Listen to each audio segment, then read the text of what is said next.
Hello, welcome to Waiting for Game, podcast presented by Melee Stats. We are here, a historic episode, I will say. We are on the heels of one of the most dominated performances of all time. I'm not talking about Zain at Pound 2022. I'm not talking about Edwin's bets. I don't think he made any. I don't think he won. I'm talking, of course, about a historic summit run from none other than our guest, who we're going to get to in a second. Before we get to them, of course, I've got my wonderful co-host. He thinks that venue fee should be $50. It's Edwin Budding. What's going on, Edwin? I'm doing pretty well. I did not make any bets over Pound. I did try to make a bet over King of the Cube over Rishi's full cast of characters against 13 Spark Foxes. Nobody would take me up on the bet, and I'm glad nobody did because I thought Rishi would easily win, and in a way he did, but he ended up losing because he let Spark buy more Foxes. And as a result, Spark ended up winning the crew battle. But I lost no money. But I don't think that's what the people are here for right now. No, I don't think so. I think you're right. We're here for, obviously, after 2 weeks of people joining the 4 Timers Club, we have someone joining the 3rd Timers Club. We've got our guest for episode number 22, our guest for episode number 32, and I believe our guest for episode number 42, if I'm not mistaken. We've got DarkGenex. What's going on, Justin? Hello, I'm chilling. It's been a definitely very hectic last 48 hours, I will say.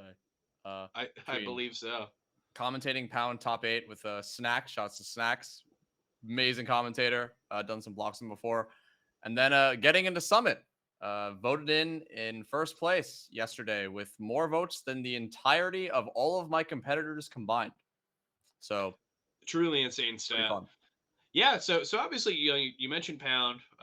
We've got a lot to talk about that. We're also going to try to maybe talk about Low Tide City, which is coming up the next week. But first, before we get to any of that, we do have to talk about this run. This is something that you have had in the plans for a while, before even eligibility came out. But let's go through this. You're this is not your first rodeo in terms of summits, but what made this the one that you wanted to go all in on? When did you first decide to run? So it all starts, I'd say 2 or 3 years ago, actually, before I even made memes on Twitter, like very long time ago. We've always had these two recurring jokes in the innards of New Jersey, and obviously they're both jokes. Never thought anyone would become serious about them. One of them was a bunch of New Jerseyans plan a trip to Japan together. We go to some Japanese regional, just beast out in Japan, go to Akihabara and such, just have fun in Japan. That almost happened, actually. I was supposed to go with Maybe, the former NJ number 1 Peach. Oh, yeah. NJ's Finest, a couple of others.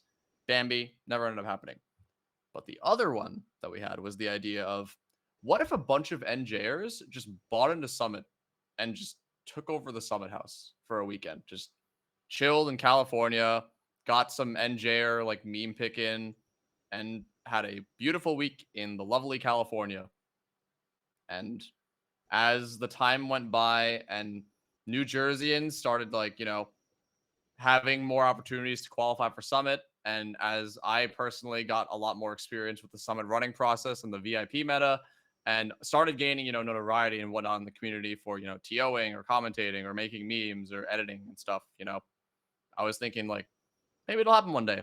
And then I became eligible for Summit 11 through Top 64 at LICS. I think Edwin vanished. Summit 12, right? Actually, I was eligible at Summit 11 too. For yes, LACS. Yeah, for LACS 3. I made top 64 at that, beating Chem, 404 Cray, and I think Nubs, because Nubs beat Luigi Gauchard. Is that when your Ices took a game off of Crudo, or is that a different tournament? Different tournament. My Ices beat Chem. But anyway, Summit 12 I was eligible for the same reason I was eligible for Summit 13. But either way, because I was eligible for Summits, we started thinking maybe this is going to actually be a thing. But at Summit 11, it was the first time ever in the history of me supporting people for Summit that I had failed to help someone get into the event. Magi got sniped out by a combination of Aklo and I believe one of the Falcons. And we had more votes than it would have taken for us to get kicked out. But because Magi didn't want to use them, we got sniped out with 30 to 40K in reserves. Damn. And I personally was pissed because I have never failed the Summit candidate before. So I was like, Summit 12, I'm getting you in. And monetarily wise, the only money I spent was on the VIP that I personally bought to get into Summit 12. But anyway, I'm going on a tangent right now. I get Magi into Summit 12, and I asked Magi, like, are you going to run for Summit 13? Like, what are we going to do? We gotta step it up for the next one, you know? And she's like, I'm not running for this. I'm not doing this. And I'm like, I'm probably going to be eligible for 13. And I'm not going to be obligated to help Magi with her campaign. Maybe this is the one. So in early January, I started messaging a bunch of the NJers, like, are you planning on running for Summit? Are you planning on running for Summit? And then after I got the no from Flex, because I think Flex at the time, like, he was considered like a top 30 player. I think he's still like very, very good, but not like in obvious contention for top 30. And when he said no, and when I realized that Ackle wasn't going to run either, and this was before J-Mook made his like crazy Genesis performance, I was thinking like, this is going to probably be the only time ever that no NJers are going to want to run, that Magi is not going to run. Maybe I'll just do it. Kind of opened up a path in a way. Yeah, exactly. So I contact all the NJers and NYers and are like, are you going to run? Or the ones who are considering it, I'm like, okay, I got X people to not run. I think I'm going to go for the meme pick run this time. And I've been planning this behind the scenes for like months and months and months, getting the people who would want to, from NJ, want to go as VIPs, getting people who want to run either talk to me about whether they want to run or not, plans, 14, like Summit 14, etc. And here we are. Yeah, it's you know what, you're kind of for a run like this, you're selling yourself short a little bit. I think the "and here we are" part is it took a little bit together. Obviously, you did a lot to get here. How much content did you create for this? I know that you're known as like a content creator in the scene, but I feel like every single week we were seeing like a new skit come out. So, first of all, first content creator at Summit, arguably, maybe, depending on the definition. Not FH Gods there. True. He was a top player and is a top player. Maybe he's number 2. We're gonna find out in like 2 more lines on the column. But Yeah, you know what I mean. We're gonna find out soon enough. You know what I mean. But either way. I actually forgot the question. What about what you planned a lot of skits? Yes, I did. So I released a skit every single day from last Monday when voting opened until technically I actually released a trailer on the Sunday. So I released a new video at the minimum, 1 per day from last Sunday until Monday I got in. So that is, I think, 9 or I think in total I released, I want to say 11 skits, including the Da Vinci Voros twins talking about the ice climbers. There were also like I think 3 skits that I had either one is complete and I never released it. One skit that I was gonna do that ended up not happening because of issues with Cameo.com, and then a third skit which I might still release. But so I think I have 14 total, but 3 of them were unreleased. Yeah. Edwin, what was your favorite? I liked the banning Battlefield one. That one I thought was great. I thought your co-star really sold it. Shouts to Bambi. He definitely did a lot of acting in that skit as well as the first skit to announce my nomination, where he beats me over the head with a bottle. That was he was a star. He actually drove to the event Starstruck, which was happening in New Jersey on April 9th that Axis ran, and he woke up early in the morning, delivered a bunch of TVs to the Starstruck venue, drove over to my filming area, filmed the 2 skits he was in, and then drove back for his pool. So shout outs to Bambi, huge trooper, helped out a bunch with it. He's going to be one of the people coming with me to Summit, so it'll be cool to see him there for the first time. So shout outs to him. All right, so I do have one question, and it's a tough one. Okay, you're gonna have to really be prepared for this.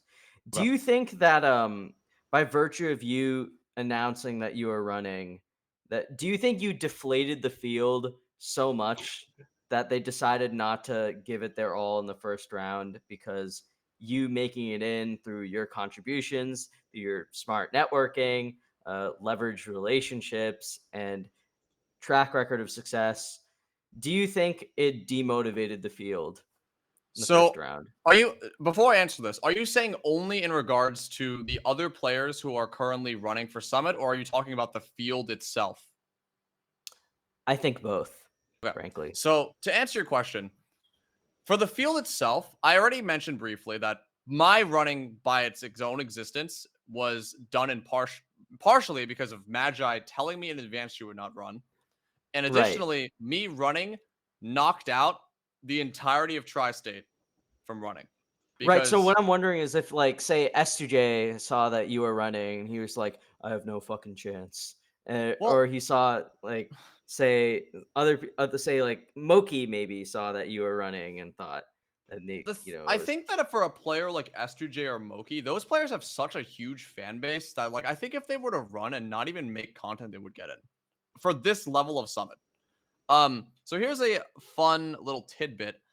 Uh, both Sora and Kadoran agreed for me to, like, take their VIP passes and decided last minute to run, seeing how weak the field was. Mm.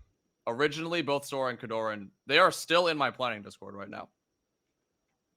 Additionally, a bunch of the other candidates, even before I got in, had assumed that I would have gotten in and asked me for advice or for ideas of what the field was going to do because they were all just so confident that I'm trying to say this without sounding like cocky or whatever, but like I was asked by 5 different campaigns who were not me for like my info and stuff because they knew that I was going to get in or that I Yeah, they was. knew you're the Yeah. guy to go to. Exactly. And also because, like you said, with just success and knowledge of the field, Kadoran had a 2.5 hour long voice call with me yesterday to talk about what he's going to do to get into Summit and his plans for Wednesday.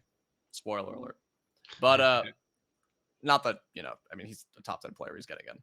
But in regards to the field itself, because that answers the field itself. And I actually have a full list I'm not going to go into right now, but I have a list of players who, like, to my knowledge, did not run or nominate themselves specifically because of me, or to some degree because of me. And that list of players is like 25 people. and you Which, don't feel like revealing this list of players right now. no, I don't want to reveal a list of players because there are a couple of people who I think were not like coerced to do so. They were more so like they were considering running and someone else told them not to run because they didn't want to contest me, or someone did not want to run or wanted to run but did not run but they wanted to run. Hmm. So in other words, Not they all of saw them are that you positive. controlled, some part of North Jersey, and they immediately realized that it was not wise to encroach on your Yes, territory. like for example, as an example, Swooper wanted to run, and I already mentioned to him like this. I want to say this is not like in a non-threatening way. He's also another VIP that's coming to me, one of my friends, and it's like he said he was considering running, and I was like, I know that you want to run, and I would like you to get in as well. And I'm down to help you in the future, but also just consider like if you run, it will split us both, and I'm down to help you as a VIP regardless. And it's like he's an example of someone who's like, it was just fine with it. But there are some people who, like, I know were tipped off by people who were helping me try to get in and are not from Jersey. And it was like, I'm gonna run, and X mysterious benefactor, who's not me, tells them you shouldn't run. DarkGenex is gonna do some crazy stuff, and you cannot, you can't beat him. Yeah, So I think it's kind of an interesting thing, right? This has like obviously there's the PTAPS tweet, right, where it's like, no one enters nomination phase, and then people see that it's a weaker class than normal, so then they all enter, right? hmm, The kind of like you are here type tweet, but we didn't really see that this year. I think that you know calling a spade, this is probably the weakest group that we've seen this far. yes. I think when it actually is all said and done, and when people get voted in, it's not going to actually seem that much weaker um, than like a normal year will. Hmm, But like for the people who we have running, there's some huge names missing. yes. So we're at a point, right? This is Summit 13. They've Hmm. been doing this for a while. There's been a lot of different, ways of getting in. The meta currently is obviously through VIPs. Like this, do you think this needs to change? Do you think there is a change that needs to be made from BTS? Uh, Two things on this matter. So the first, I think one of the reasons that the field is a little bit weak this time around is because, and I'm not saying this by any sort of like complaint or anything to BTS itself, and also like you know the amount of votes I got. Like I was preparing for the strongest summit possible, even if I was against like the caliber of like theoretically a Moki and Amsa and Axe summit. I think I still get in with what I would have done. It would Yeah. have just been a lot more difficult. Like I was planning for the absolute hardest summit possible. It just so happened that wasn't the case. But either way, I think that the field was a lot less strong than it has been in the past. One, because of I like people say it's the merch shop. I actually don't think the merch shop has anything to do with it. I think that it's the timing.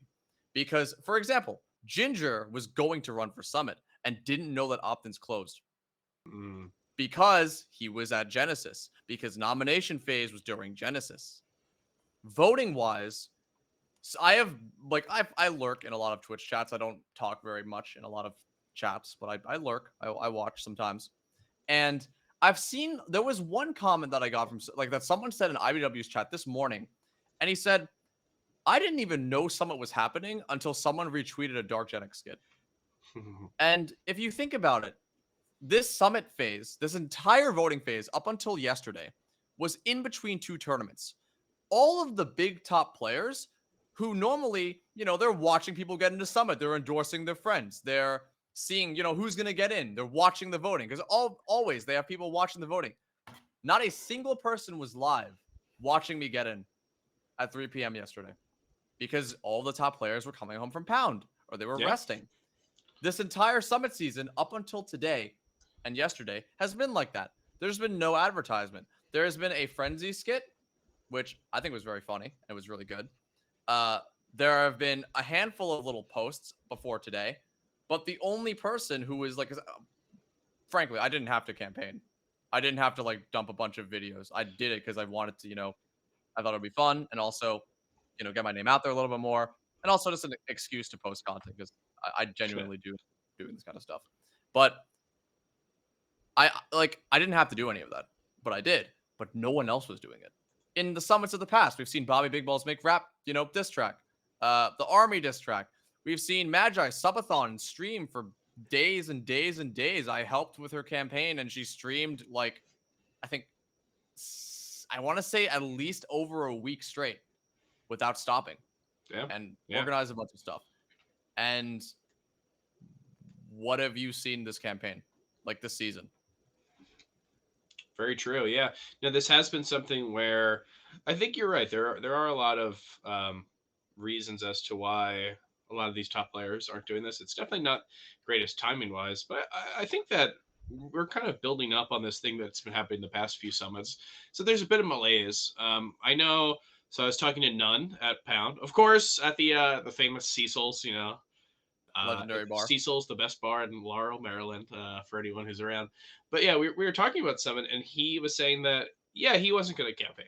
He made it in because he did well at Genesis, but he wasn't even thinking about campaigning.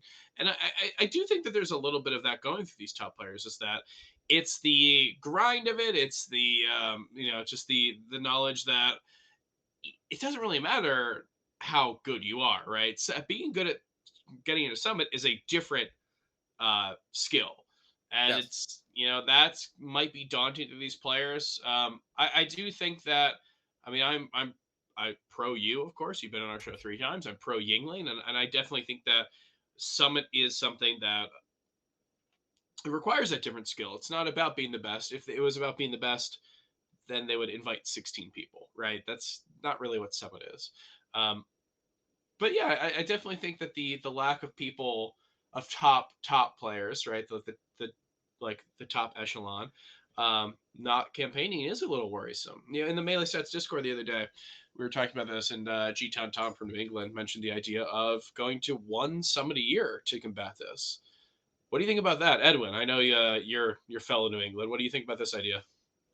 I mean, no, I think Summit is just it's a big enough and really important enough event that the scene would benefit from having more of it there. If anything, I think that a lot of the players that we typically see, like maybe campaigning for Summit and like sitting out this one, they've already gone to the event.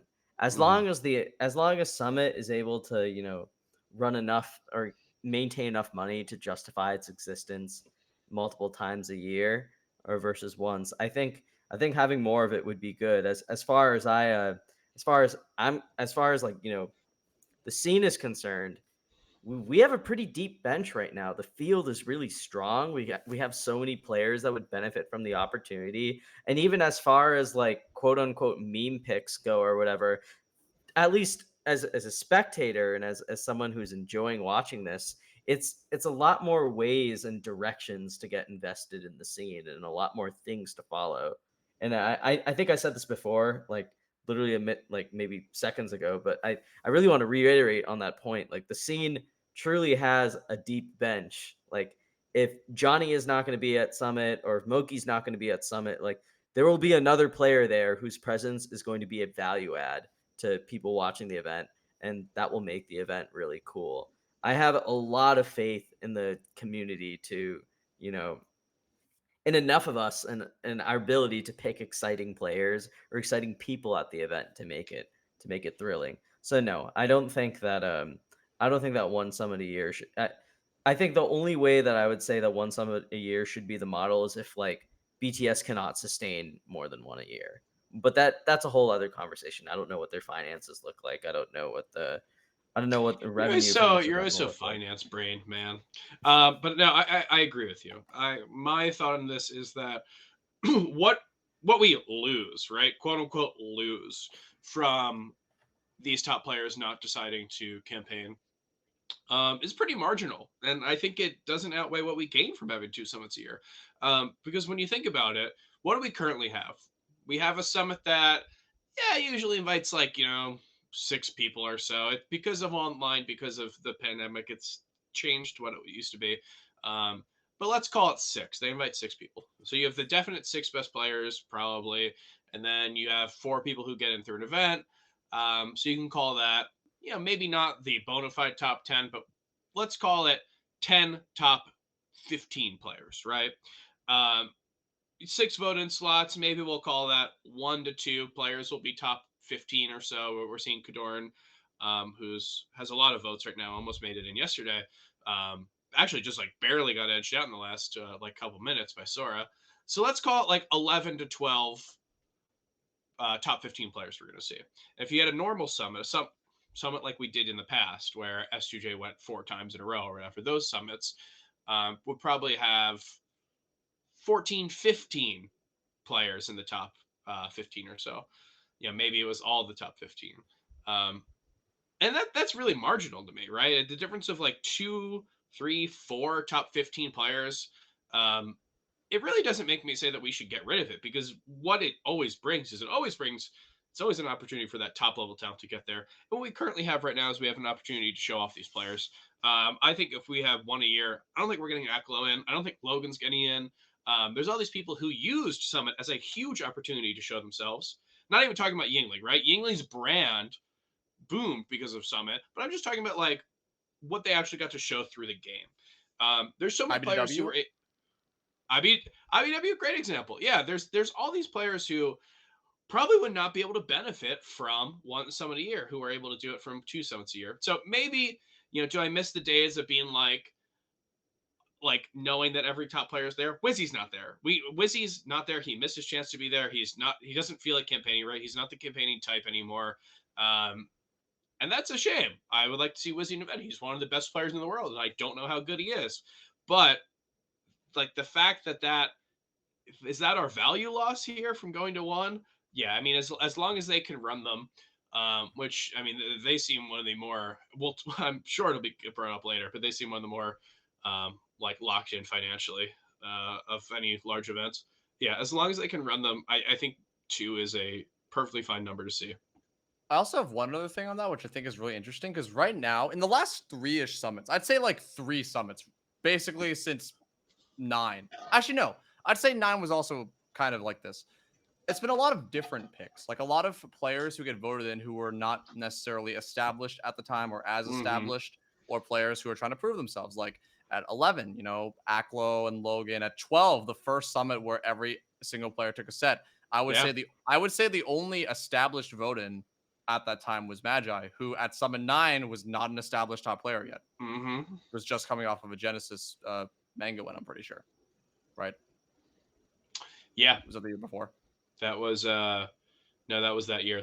Yeah, and I find No, it that was the year interesting. before. If you're The year talking before. if you're talking about 9, it was the year before. That Okay, happened at but either Justice way, League. like But yes, not yeah. an established top player, you know. No. And like she was like around like 50-ish at the time. I'm pretty sure And, I had her at not top like not in my top 50 on wow. my ballot. Yeah, I think she got probably ranked around like 46th, 47th that year. Yeah. Um, But anyway, the point of what I'm trying to bring up is that it's fun. I think it's interesting. Like as someone who's always like loved spectating and watching Melee and like following the scene even before I was like a person in the community, like I remember people complaining when S2J got, and I love S2J. I really like S2J and love his play, and I hope he becomes active again. I remember people complaining that he went Yeah. to 5 summits in a row, and they were saying they want to see more people. They want to see different talent. And S2J is a very strong player, and at the time, you know, obviously like top 10 pick or top like 10, 15 pick, but people want to see different people. And now we're seeing different people, and people want to see the established top players again. It's like I feel like the community at large just likes to complain a lot. They want things that aren't there in a lot of situations, not necessarily just with this. You saw all the discourse. well, The we're last day, getting and into we're it. gonna We've get got there. to. But We're gonna get you there. know what I'm saying? What I'm saying is Yes. people want what is not available to them, and people do not like what they have. Yeah, the in a lot grass of is always situations. greener on the other Exactly. side. It really. So, and I think that if, for let's say Summit, because I have heard from the grapevine that Summit 14, there are a lot of players who are interested in running as a result of what has gone on in the last week. Mhm. We're going to see if, assuming they, you know, stay true to their word, a very difficult Summit season for 14. Not to say this one isn't difficult, but a more challenging Summit season because of the level of competition and the notoriety of the people running. I would If not that be happens for a surprised. couple summits in a row, Mhm. what are people going to say if the same X people get in every summit again? Because I don't think the True. viewers are going to be happy with that. I would not be surprised if Summit 14 does see a change to how voting's done in some way. They've usually been pretty good about like finding the trends and then understanding what to do with them. A little slow in the uptake sometimes, but um, definitely receptive to what the community wants and is always able to provide that eventually. So it'll be interesting to see Summit 14 regardless if the voting changed or if it hasn't, you know, with the top level competition or if it's going to be somewhat similar this year. Whatever happens, Summit 14 voting will be, you know, it'll be just as fun. Before we go on to the next topic, I guess we have you and we have Sora who made it in. We've got 4 slots open. Do you just want to go through a quick guess, you know, like predictions as to who's going to get in next? Predictions of who I think. Okay, so We I got think 4 players. okay. You want me to guess my 4 who I think is going to get in?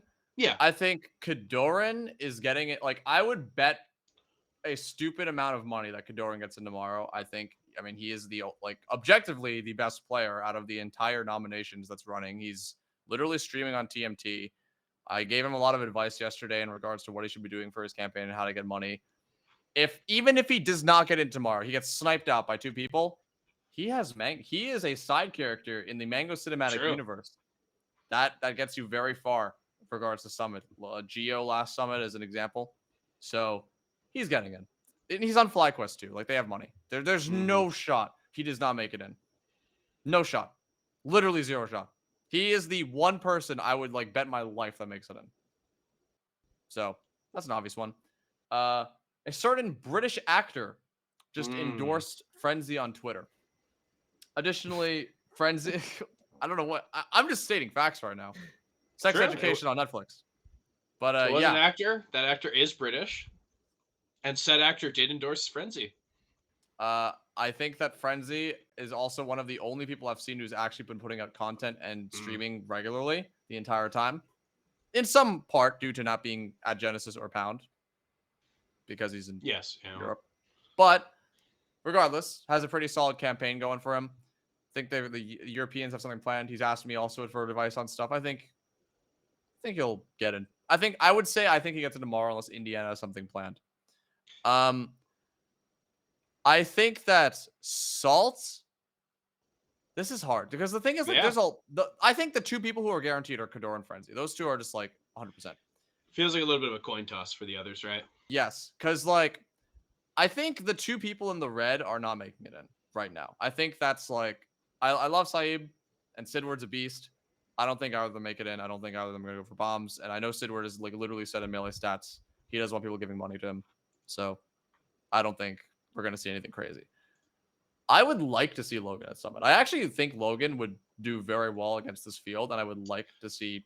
I like to see Logan again. I don't know how well the campaign is going on Logan's end, but I would like to see Logan at Summit 13. I know Salt has a jersey, with ads on the jersey, and I think Salt's one of the most by results most fierce up and comers of 2022, and I think seeing Salt in would be really good as well. I don't know how much money Salt has. I don't actually think Mech has anything right now, but to tell you the truth, I think Mech is kind of coasting on people watching the stream, and I think if Mech gets in, it's going to be because one of his viewers or himself will do some sort of fiscal decision, whether it is responsible or not, to get himself in. But I can see Mech getting in by that way only.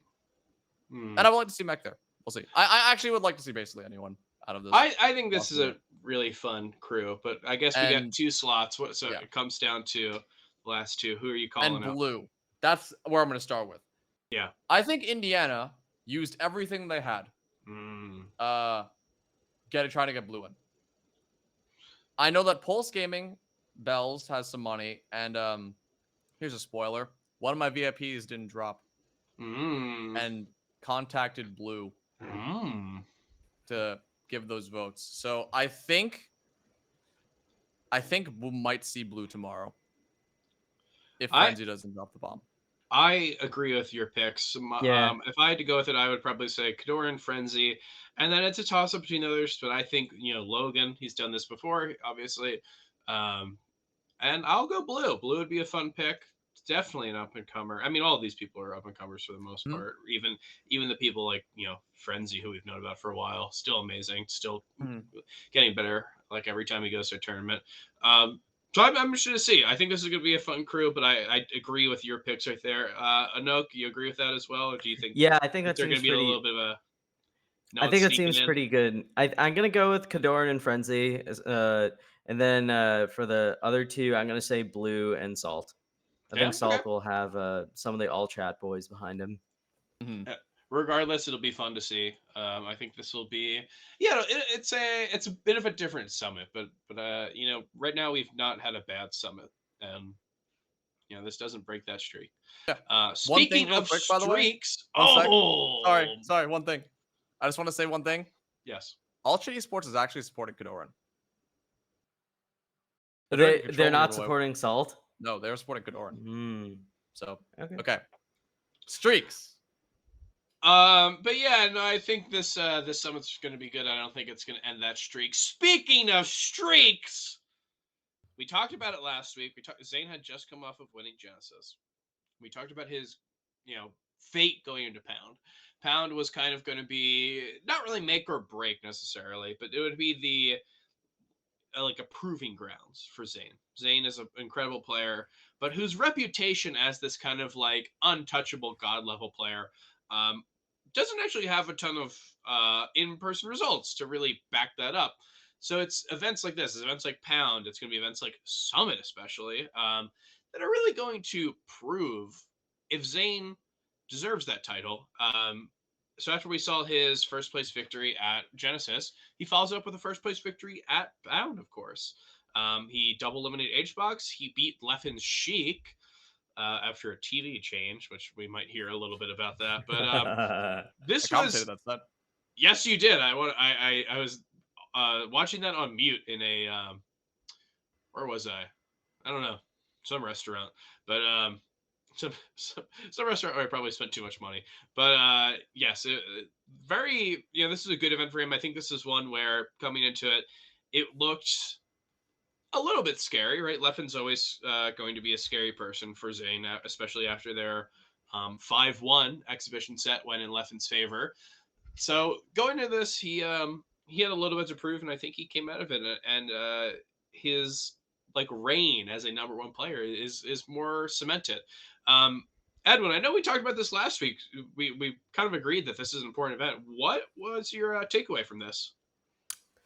As far as Zayn's concerned, I gotta say, I think that so again, it depends on how you count online or not, right? But in terms of where Zayn has competed, he's been quite dominant. Winning 3 very big tournaments. If you don't count online, winning the first 2 really big tournaments of the year, it should feel like great. Like this is this monumental thing, and it probably is in some way. But it's coming in a very different context than the kind of like blazing starts to a year or number one stretches we've come to think of, right? Usually when we think of number ones, we think of them beating their fellow peers, right? You think of Armada just like tossing Hungrybox aside, beating Muta King, like beating Mango, like within this elite stratosphere of people, you usually think when you think of a number one, you think of them just like beating everyone back to back, Mhm. and leaving the rest of us being like, wow, who can stop that person, right? With Zayn, it's a little different. With Zayn, it's like we're in this like massive chasm, right? And everyone's like clawing at each other, and like people are falling down. You're seeing some of the best players in the world lose in like winners quarters, or you see them lose before top 8 and all this stuff. And for whatever reason, Zayn just has this like aura surrounding him that lets him beat these other people and frankly look quite ahead. So the whole so I've seen a lot of people compare him to Armada, and Armada was really good, right? And in a in a consistency sense, I see what they mean, but I actually think it's a little more like HBox near the end of his prime, where Hmm. HBox had people that we knew could challenge him. We HBox had people that we thought, okay, like maybe HBox is still favored, but if he's got X into Y into Z, like this is going to be a hard bracket for him, right? With Zayn, it's like, well, like they got to make it to him first because this field is so hard. So it almost feels like the ability to compete against, people ranked 8 to like 25 or whatever, right? That whole tier of player that we used to kind of, that could occasionally scare the top tier. They seem to be beating the top tier a lot more than usual, but for whatever reason, Zayn is just immune to it. So in some ways it's incredibly impressive and historic, and in other ways it's indicative of this incredibly unusual era of Mhm. competition and what we value in a number one player and what it takes to win a super major. So it feels like we're learning a lot, but it also feels like we have a lot of questions. Have we not seen a Mango Zayn offline set yet? We saw Zayn get pushed to the brink first by Cody. We saw him Mhm. lose an exhibition set to Leffen. We know he Mhm. can lose a single set. Uh, But is it going to happen at a tournament where those players have to make it through all these other people? Is because it seems like Zayn in a weird way is it seems like we know he will be there, right? And that wasn't always the case with Zayn. With Zayn in the past, even when he was number one, like you did have to worry about Axe, you had to worry about Plup like a little bit before Zayn like really took off. But we're in this very unusual period where beating the field and making it deep in bracket itself it's not a commodity that we can take for granted from a top 5 player anymore. And in that sense, Zayn, I mean, he really stands out. That's my takeaway.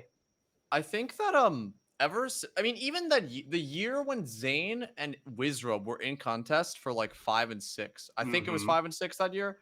Yep. Um it was a By the peaceful way, Zayn deserved consistency to be thing. ranked 6th. Yeah, he did. That was a correct decision. I'm just bringing that up. But it was a debate. I'm just saying. But regardless, even in that period of time, Zayn was extremely consistent. I'm fairly certain that Mhm. whole year, I'm pretty sure he only lost to top 10 players. I think. He's getting clutch godded a lot, though. Yes. Yeah. A ton. But yeah. And what I'm saying is that like he's always been very good against the tier underneath like the tier he's been in.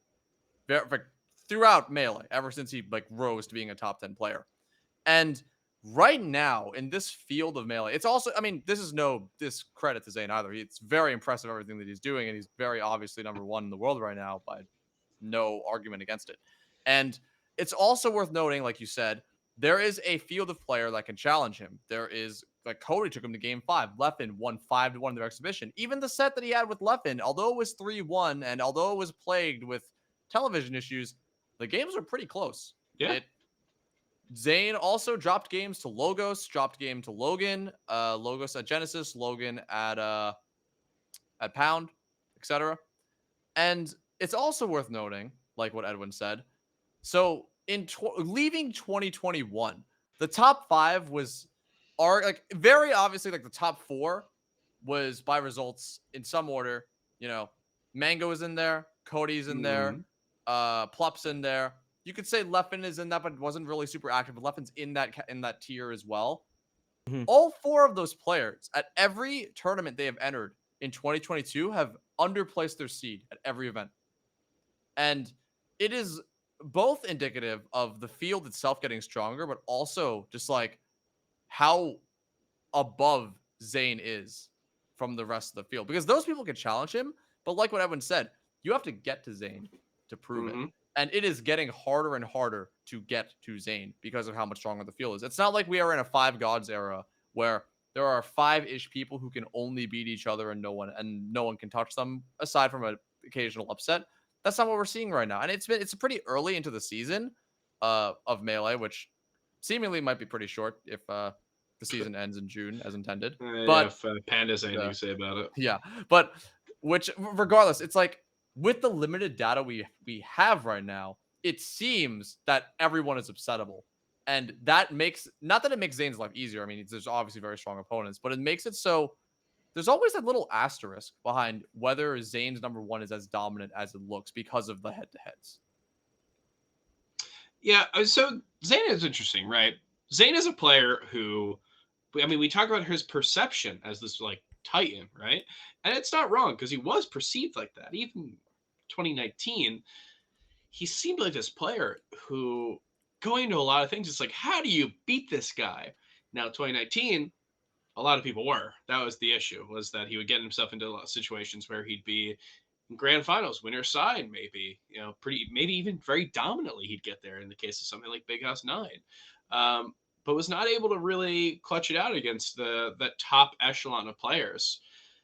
But now we've seen his play versus them he's finally living up to this idea of like the guy to beat, right? Going into a lot of events, people were saying like, I feel like this is Zayn's event, right? But we've had events where we say, I feel like Zayn is supposed to win this, and then it's Summit 11 and he doesn't, or it's Summit 12 and he doesn't even get to grand finals. But we're finally seeing this like promise of Zayn come true. And I think I need to see Summit. I need to see what happens at Summit because right now I'm not convinced that another, Summit 11 or Summit 12 could occur again. But when I think about it rationally, when I look at who's could do this, right? I think Leffen can do it. I think Axe can do it if Axe is there or gets to Zayn. Well, yeah, I mean, which maybe is getting harder now too. Well, getting easier because he might be like a 16 seed. So we're like back to where it's getting easy. But I'm not even sure if that's someone who is even like incredibly scared of right now. Yet the people who are scary for Zayn, we need to see them. You guys are right. Like I mentioned how I don't think Plup is someone who Zayn can like I would handily bet on Zayn beating, but we've not seen Plup get to that level where he can play Zayn. So I don't know. I'm really looking forward to what Summit holds because Pound was it was the proving grounds for Zayn. Like, can he do this? I don't think he's ever won a back-to-back major. This is probably his first time, and I'm not counting online, so I'm not going to say back-to-back. This is not the three-peat like Edwin thinks it is. But we'll look to see if Summit's the three-peat because that will be the one that is like defining.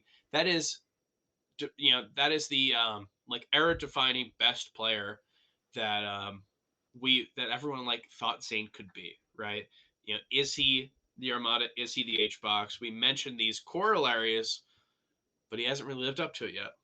And I think this is what we're seeing. And with what it looks like right now, I think he can. And I want to talk about what you guys mentioned. I was watching Pound, and I was watching Pound in the venue, but not watching the mainstream setup because it was incredibly hot and cramped in there. But I was in Zandu watching it.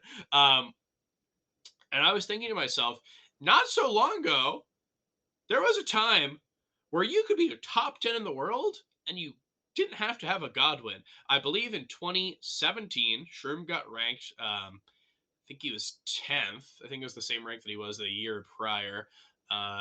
The year when Swedish Delight was 11th. I don't think he had, I think he was like 0 and 10 against the top 5. And it's amazing me that there was a time when I was into Melee that seems like not too distant ago where you could be a top 10 player if your resume was just doing well versus other top 10 players and people below them. Because what we've seen now, you guys are right, the bench is deep, right? In order to be top, like if you got a top 5 win, that doesn't mean you're top 10. We've seen so many people do this. It's really amazing to see like how much in flux we are. And that's part of why I'm a little scared to say that this is Zain's moment. I think if it all works out and the scene is in flux except for him and he's just, beating everyone who can get to him, then he's definitively number one and probably the strongest number one that we've seen since, 2018 HBox or, Armada during his run. But if he's in that tier where like, maybe he loses to Axe, maybe he loses to Leffen. If he's in the flux, then I don't know. It'll be interesting to see. I mean, he's also allowed to lose. Like, he Yes, could true. feasibly lose a set to Axe here or there. He loses a set to Leffen here or there. I actually think that he would do fine against Axe. He plays Swift so much nowadays. But even Cody could be scary for him. We Cody, saw Cody he could taking lose to to the Cody. brink. He could lose to Leffen. But the point of the matter is, like, even if we get to the point where you can still lose, if the field is also losing more than he does and he is dominating most of the field, he still remains a very dominant number one, even if his records are not flawless, which at the moment so happen to be flawless. Yeah, like maybe that's the skill. It's like the 2019 HBox thing, right? Where it's like, is he the best player in the world? Like maybe not. But in a given bracket, he is the most reliable to make it to grand finals. That's and not to true. win there. Not in right? 2019. Well, 2019 he attends stuff, right? We're counting Wizzy and Leffen DQing or just not showing up to events. We'll see. Also, I said 2018 HBox. I think I meant 2017. There was, 2017 even he only had that one stretch at the end of 2017. Yeah, the last like 4 months or something where he went berserk. So yeah, I mean, if Zain is able to put together a year that is going like it's going, he doesn't have to win everything. I don't think that's feasible with how good our scene is for everyone to win anything. But if he puts together a year that he could put together starting so far, winning Summit, winning a couple more events, that's the most dominant since Armada. I'm willing to say it. But yeah, we'll see. But we're talking about HBox here. I think we're talking about this type of like what the scene's looking like, top 10, everything like that. We mentioned our top 10-ish. We didn't really rank it, but we mentioned who we think the top 10 players are in the world last week. And I don't think that really changed. I definitely think what the top 10 is basically just like you have to cut off all these people who are very like likely top 10. The top 15 right now we have is so strong. But let's go up to the top. We all agree Zain's number one. But the question that I have to ask you guys after HBox's 5th place at Genesis and his 2nd place at Pound is HBox the 2nd best player in the world? Edwin Budding, what do you think about this? I think I'm gonna go with the lame answer here. I'm gonna say no. I don't think Hungrybox. Sell me on someone. I think it's Cody. I think when you look at Cody's resume since late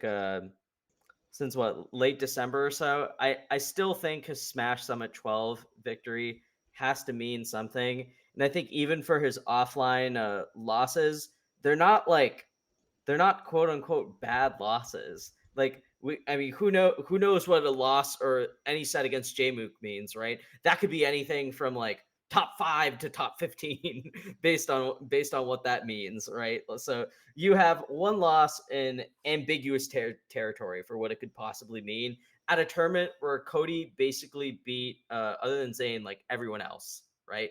You have that. You have a winning Smash Summit 12. You have his Pound performance, which he did place out of top 8, but you look at the you look at who he lost to. He lost to Kadorn. Okay, so like a borderline or like maybe active top 10 player right now, and you have him losing to Amsa, who we all see as like cleanly top 10, right? So it's like And if you look at his nightclub VIP performance, losing to Aklo and Super. yeah, losing to Aklo, that was and losing the Super, admittedly pretty weak. But I think his Smash Summit 12 victory and the kind of highs that we've come to associate with Cody's ability to compete against top tier play, unless we see him lose again to the field, maybe if he finishes out of top 8 at Smash Summit 13, if we see him like, I don't know, maybe drop a set to Pipsqueak and then lose to someone else in losers bracket or something, then yeah, I would reconsider how meaningful or predictive his Smash Summit 12 victory is. But until then, I think he's really solid, and I think he's going to have a pretty great function coming up, and I think he'll do well at Summit. Justin, what are your thoughts on this? Here's my pragmatic answer on this is that by raw results, as in results which will count for the MPGR in June. Yes. By objective results, as in like head-to-heads, and if you want to talk about placements, because we've literally had like 2 to 3 tournaments placements-wise, it is Hungrybox. Hungrybox has the best resume from March of 2022 until right now. There have also been no tournaments from March 2022 until now, which is why me saying Hungrybox is number 2 by results, I believe, means virtually nothing. Yes. It is ignoring the fact that Cody won Smash Summit 12 like 2 weeks before the season's end, and that Smash Summit 12 victory is amazing. I think even by like raw skill wise, I think Mango is still a top 5 player, even if the last 2 events put Mango in like the 10-ish to 15 range. Maybe. I think that seeding Mango like 10 to 15 right now would be disingenuous, even if the results say so right now, because we've had 2 tournaments. And in regards to like, is HBox number 2? It just depends on what lens you were asking the question from. Is HBox, if the season ends right now, if COVID-5 comes out and the season ends right now today, will HBox get ranked number 2? Yes. Do I think HBox is the second best player in the world? No. Should HBox be seeded second at Smash Summit 13? And I would say no. That's a very difficult question. Yeah, I mean, if you look at HBox, a few weeks ago, right? Let's go to a world before Genesis 8 happens.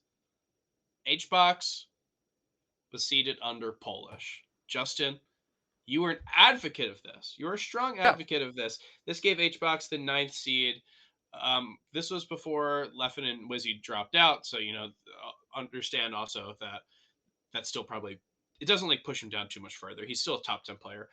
But what we've seen in the past few weeks, it's been slow, right? It's not like he did anything at Genesis where we're like, oh my god, he's back, right? He beat Lod.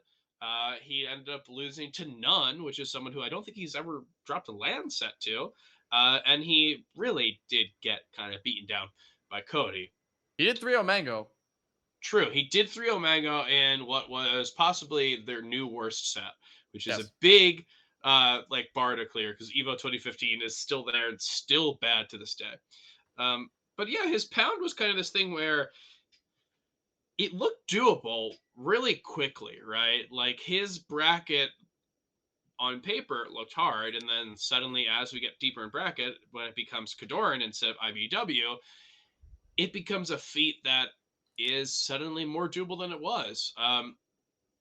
So what I basically think about HBox, I don't think he's number 2. I do think that would be disingenuous. I think everyone's right on that. But there is a weird argument that he should be reevaluated. And I'm thinking about what like comes from HBox for the future, right? So when we last saw HBox return to LAN, this was, man, what was this? This was, June 2021, I believe. And we're seeing this HBox who we don't know what he's doing, right? We don't know what he's up to.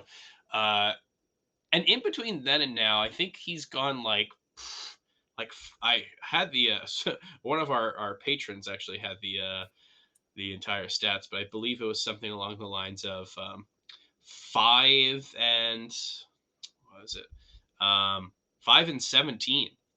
So that includes Summit 11. That's 5 and 17 with a very good tier of players. So that's Zain, IBW, Mango, Wizrup, Amsut, Leffen, Plup, who I think we all agree is like that's the top echelon of players. Split up into 2 tiers if you want. Who cares? So being 5 and 17 versus them is not good. But thinking about what he's going to do now, I have to reevaluate what his matchup spread is because Plup I think is someone who I think he can beat Plup. I think he could beat Leffen. I think Leffen wins. We've seen him beat Amsa. I think he is. I think Amsa's still scared, but I think he can do it. I don't think Wizzy's easy. I don't think IBW is easy, although he's done it online. And I definitely don't think Zane's easy. I'm at 11. True. You're right. He did do it offline as well.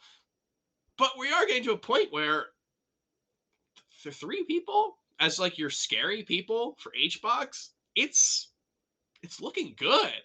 I don't know if this is a return of HBox. I definitely think that having Zain and Cody as your 2 demons makes it really hard to win a bracket, but we might have to rethink how good HBox is in the current day. Edwin, what do you just had your little article about this? What do you think? Yeah, so I mentioned the 5 and 17 stat versus the versus like the top tier of play, but I want to actually quote one part of my article because I think it gives a lot to think about over the last year, and this is the passage that I wrote down. Um, Everybody, myself included, loves to make fun of Hungrybox for losing to players on stream and sulking or popping off for content. Did we ever consider that maybe the field is just good? In an era where getting to winner's side of top 8 itself is more of a challenge than it's ever been, did taking the occasional L online in countless events actually save Hungrybox a lot of heartbreak? And I have to say, like, we're fresh off events where we just saw the number 1 player of last year get rocked by Fizzwiggle, a player who is very good. We've known is very good for a while, but when you think of net play grinders, I don't think Fizzwiggle is one of the names that would pop up.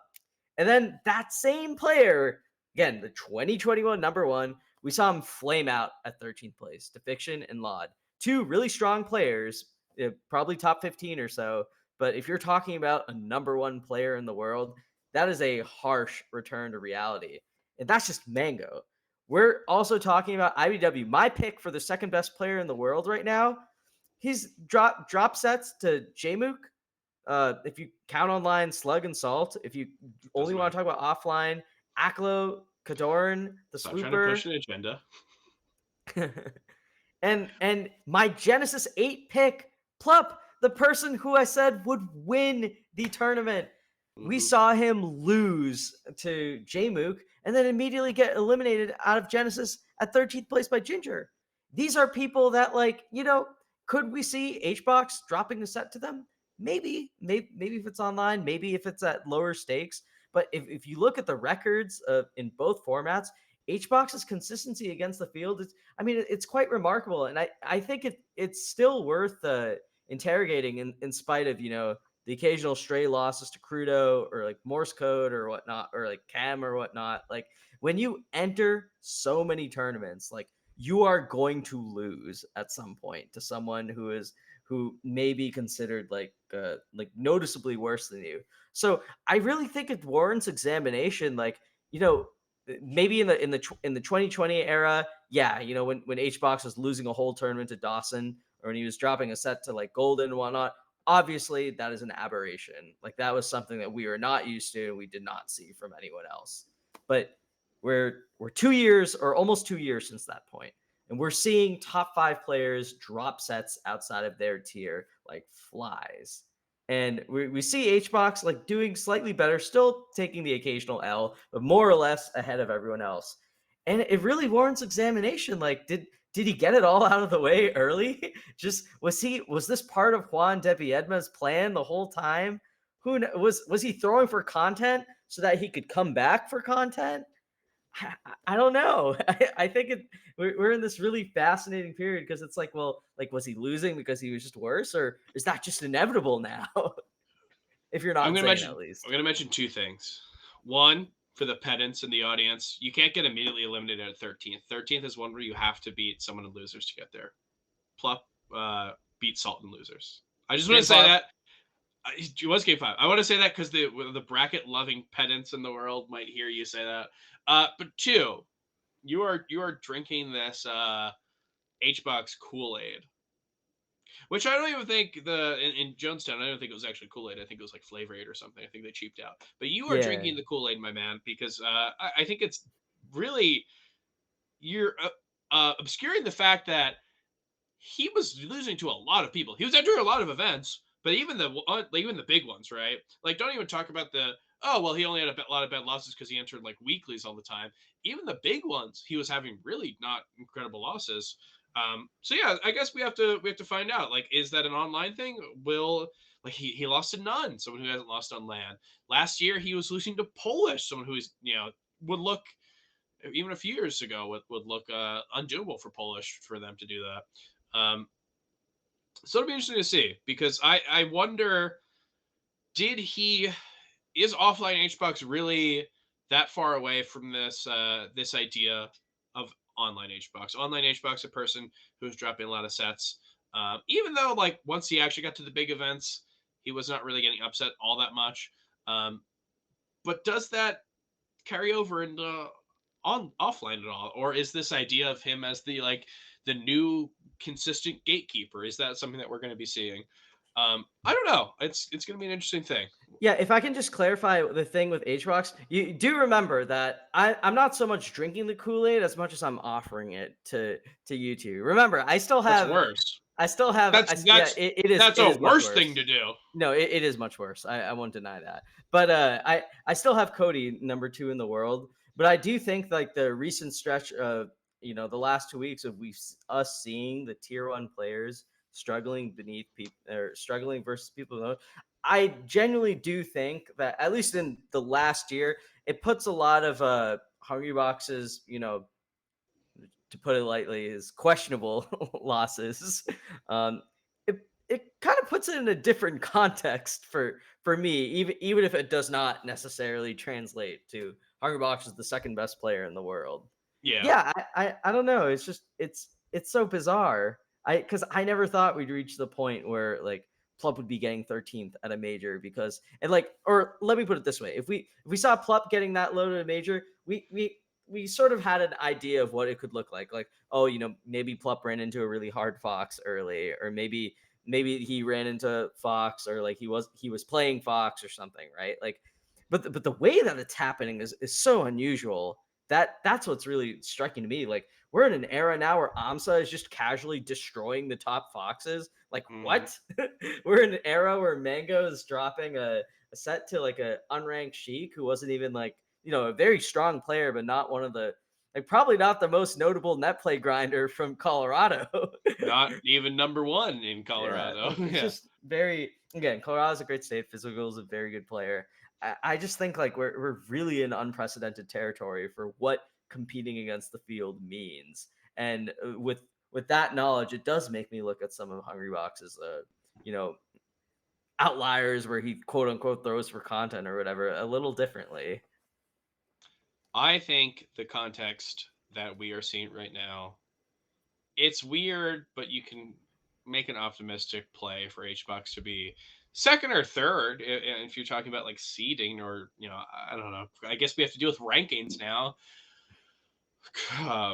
even though it's only been a few months. But what I think we're going to see at the end of the year, and who knows, this year's been nuts. I would not be surprised if it just continued to get more nuts.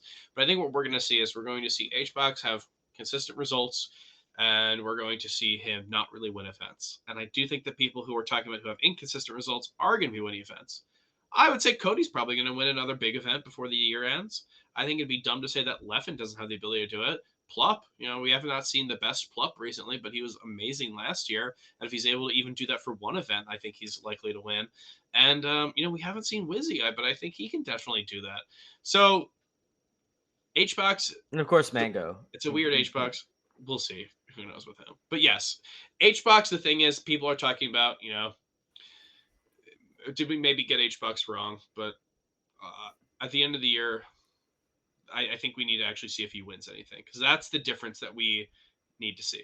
Cody might be losing to these people who are seated below him. He might get ninth at something, but I also think he'll win stuff. Yeah, I agreed. One last note on HBox that I want to bring up. When we talk about some of the hardest opponents HBox has ever had, Last Pound actually tied Zain tied Armada for second most amount of consecutive sets taken over HBox. So he's at 9 right now. He's won each of his last 9 sets over HBox. The record holder for consecutive sets won over HBox, at least serious sets, is Mango at 11, which ran from like early mid 2013 to, of course, the infamous Evo 2015 set. So damn, and they both did it offline. yeah. So even more impressive. But my question to both of you is, when do you think Hungrybox finally beats Zain, or is this it? Has Hungrybox entered the zone where he just cannot beat this guy? I just think in general, for someone to say like this player can never ever beat this player is, especially in the state of Melee, I think it's ludicrous. The idea that a player has a 0% chance to win a set is crazy.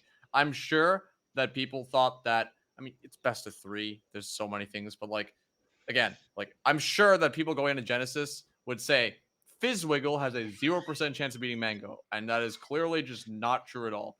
There have been plenty of insane upsets throughout the years in Melee that people would not even imagine that happen. But at the end of the day, there's so many variables and factors to it. There are upsets. I still think there is not a single set of Melee where there is a 0% chance that player A loses, or player A, who is favored over player B, will win 100% of the time if they play 10 million sets, because there is always the chance that someone can lose, especially for players at the caliber of Hungrybox and Zain's level. So I think it's not wise to bet against HBox ever. He is, even when he looks bad, he can turn it on, right? Like, how many sets in a row did Cody win so convincingly before he got 3-0'd at LACS? It's HBox is a player who I think I mentioned. I don't know if he's going to end the year with a major win, but I think what he's going to end the year with is a pretty good wins. I think the issue for him is not getting an individual win. It's about stringing together all these wins, all these upsets on the people who I think are favored on him, into one cohesive run, which maybe we can even see. Who knows? HBox is a, you know what? He's always given us something to talk about, and that I appreciate. Giving content to the people, throwing chairs in the crowd, ripping his face mask off and spreading and just spraying all over the crowd. Yeah, we did see a little bit of theatrics at Pound 2022 from HBox's side. Oddly enough, the only time I really saw him, he was wearing a mask. He came up to me, made polite conversation.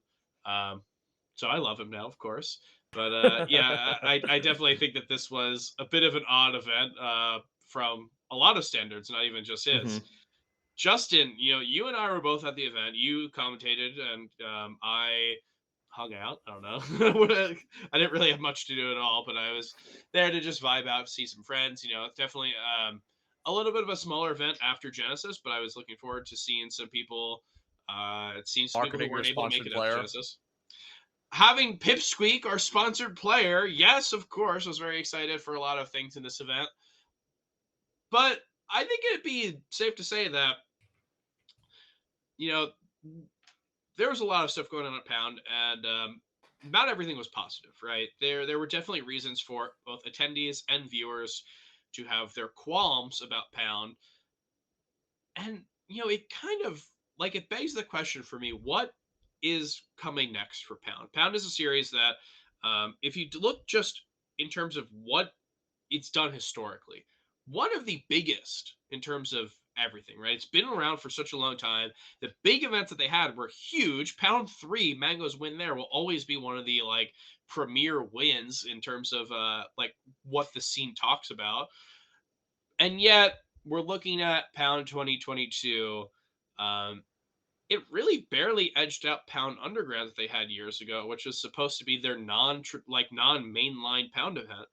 Um, years ago in 2016, they had almost 1,000 entrants in a ballroom. They moved to their new venue, the Horse Track, and 2019, I believe, got around 400 or so. And we're looking at an event that's under 300 here. Justin, what were your experiences from someone who both worked the event, but also someone who was an attendee? What did you think about it? So I've got one thing that I think sort of relates to this, and then I'll go into your question. I think that as we have a lot of you've talked about this in plenty of other podcasts or just in general, we're in kind of a new age of Melee. A lot of the demographics of the top players, the viewers, and our new, I guess, 2-2ers and above, and a lot of our grinders are very new to the game. And I think that the historical legacy, and I say this with no disrespect to any brand at all, because I'm about to bring up a couple of brands. The historical legacy of either former or current tournament series, I think means very little. There are tournaments back in the day, I will name these, like Tipped Off, like Pound, as examples, which in the past were considered super majors or had, a lot of buzz and notoriety to them. And nowadays, people either do not attend or the attendance drops, or I mean, Pound's numbers were actually really, really good viewership wise, but you know what I mean. Low Tide City this week is part of the esteemed Low Tier City series. There are players who are in advanced of Melee Online in top 32 of that tournament right now, seating wise. And they have a great venue. They have amazing, number. Like in regards to like marketing and numbers, they should have everything they like. They should have more. Pound as well. And I think that the legacy legacy and brand relevance doesn't really mean a lot to this new era of player that could just sit at home and play online instead. I mean, okay, Genesis will always be, super, super major. The Big House, always, always super, super major. That is completely different. But for like other major events, people don't really care. Honestly, there's just so many events nowadays that there's not really that much of a difference between one to another. Traveling is expensive, etc. I think that this is going to be a trend that we see going forward, where newer events or events that don't have as much historical legacy don't necessarily have an upper edge on newer events. Like the function is arguably going to be as stacked, if not more stacked, than no, actually, just objectively will be significantly more stacked than Low Tide City is, and New York City Melee started last year. I'm not even saying this to like pipe up my own event or anything. I'm just stating facts. I think you're absolutely right. I've talked about this. Well, I was kind of talking about it all weekend with people, which is very funny. But I talked about this last week, and we are in a buyer's market for Melee. If you are a Melee player, you have your choices. If you're an Ultimate player, what are your options? You can play online and have an ungodly amount of lag, or you can go to a major, and that's why we've seen really good attendance from them, even when it was incredibly unsafe to do so. They had like a 600-person major in June 2021, like a month before we actually had our first Melee back, which was Summit, an invitational. Yeah.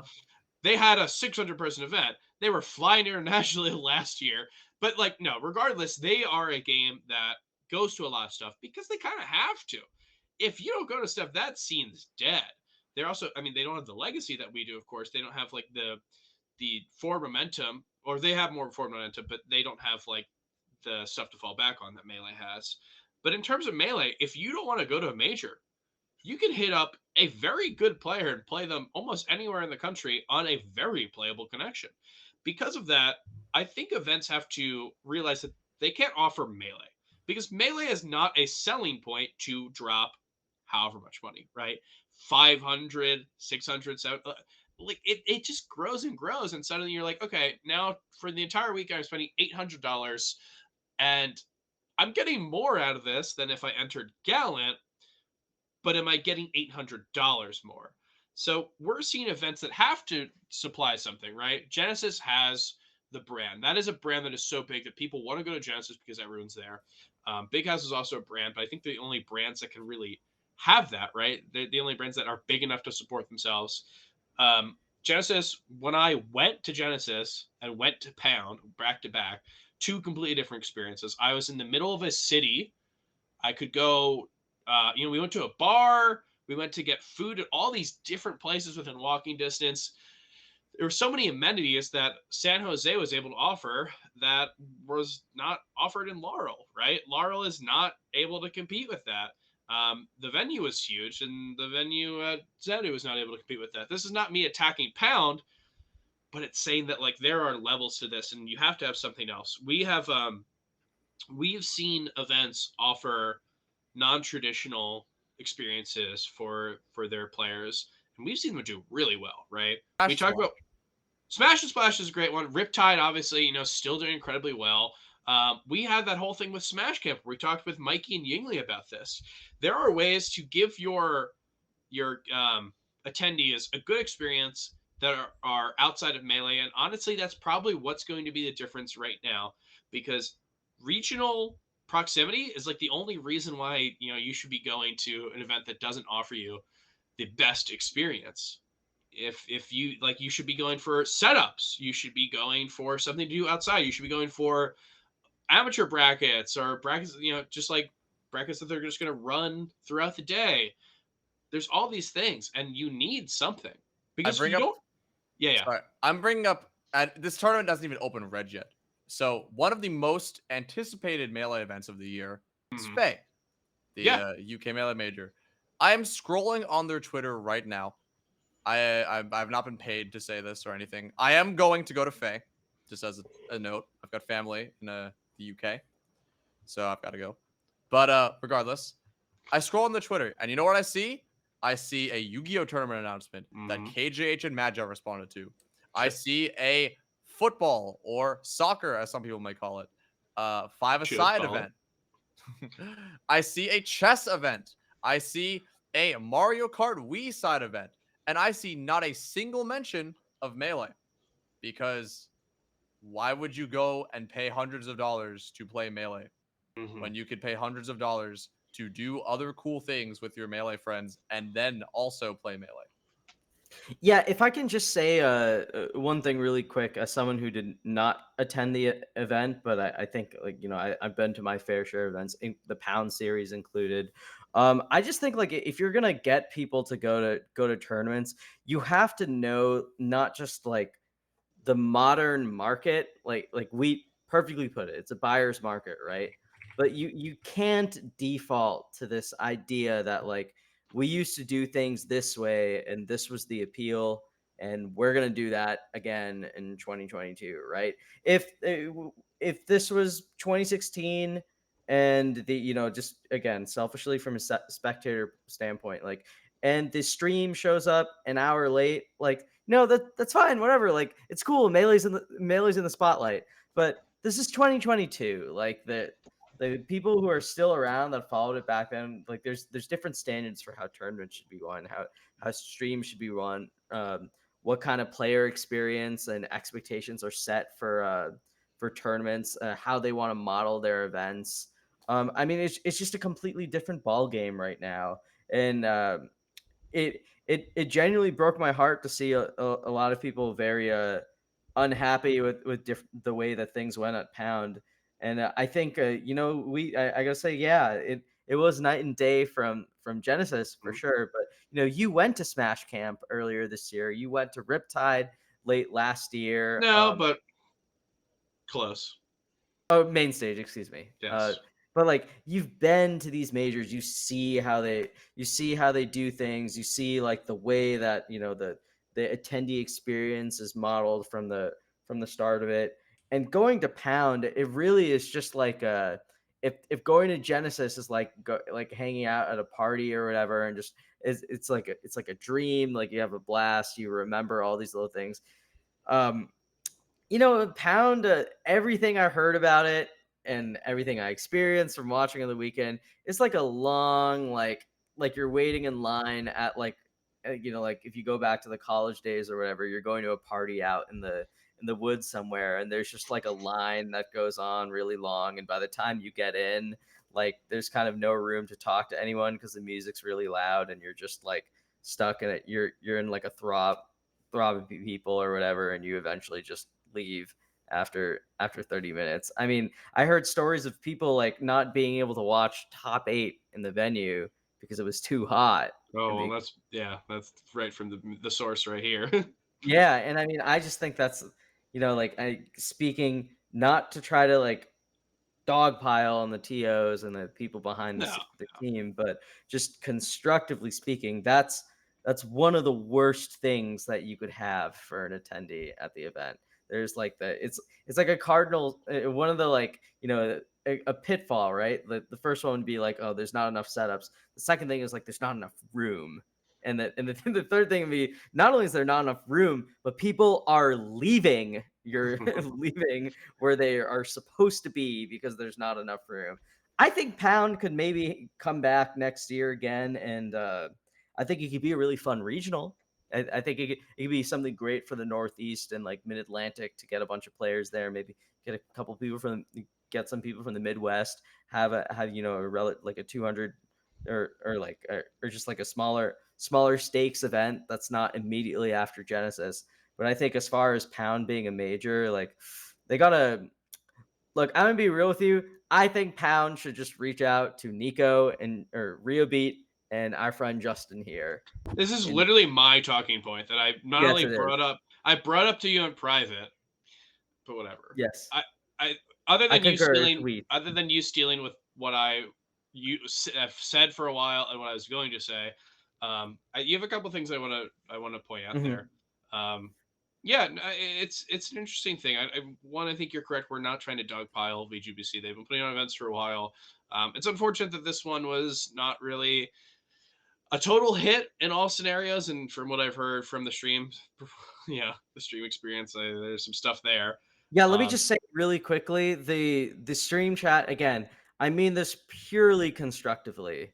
Like the I almost try to never comment on Twitch chat because I just assume that if you're watching a major or you're watching an event with a lot of people, there's going to be people in chat. I get it. Like when you get a large audience, not everyone entering is going to be like going to be like pristine or whatever, right? Like I really try not to comment on this, but I swear, like this is the kind of stuff that makes like it makes like chat of like other streamers look like PhDs. Like it was genuinely astounding the level of unhingedness I'll say yeah. in VGVC's chat that needed a mod, like more Well, mods. I want to talk about a lot of these things that you mentioned.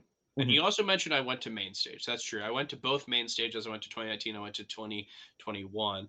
And I think main stage is a really good example of what Pound could realistically be. Obviously, we talked about with the Papa John's thing that like people will go, oh, it's BTS or VGBC, right? It's like these two disparate like leaders. So there's that, which is an interesting dynamic, but they have a lot of similarities. So, um, VGB, sorry, Pound is in Laurel, which is outside of a big city, Baltimore. Same goes for main stage. It's in Ontario, California, outside of LA. Both are not the easiest to get to from the airport. Actually, if you fly to LAX, it's a lot harder to get to main stage than it is to get to Pound from BWI. So that's the thing that Pound has. But it's the differences that make the case for why I think that Pound has a future. So main stage's venue is a lot larger. It's roomier. I didn't feel cramped. I didn't feel hot there. Actually, to be honest, I know we're getting back. It didn't feel safe at some points. Like at some points, I was like, I don't like this. I don't like crowding around this Leffen set or whatever. I don't like it's just like I think I better off not seeing this thing because I don't think we're at this point yet. Um, and also the fact that there is probably a 200 to 300 person like difference between who was there and the cap.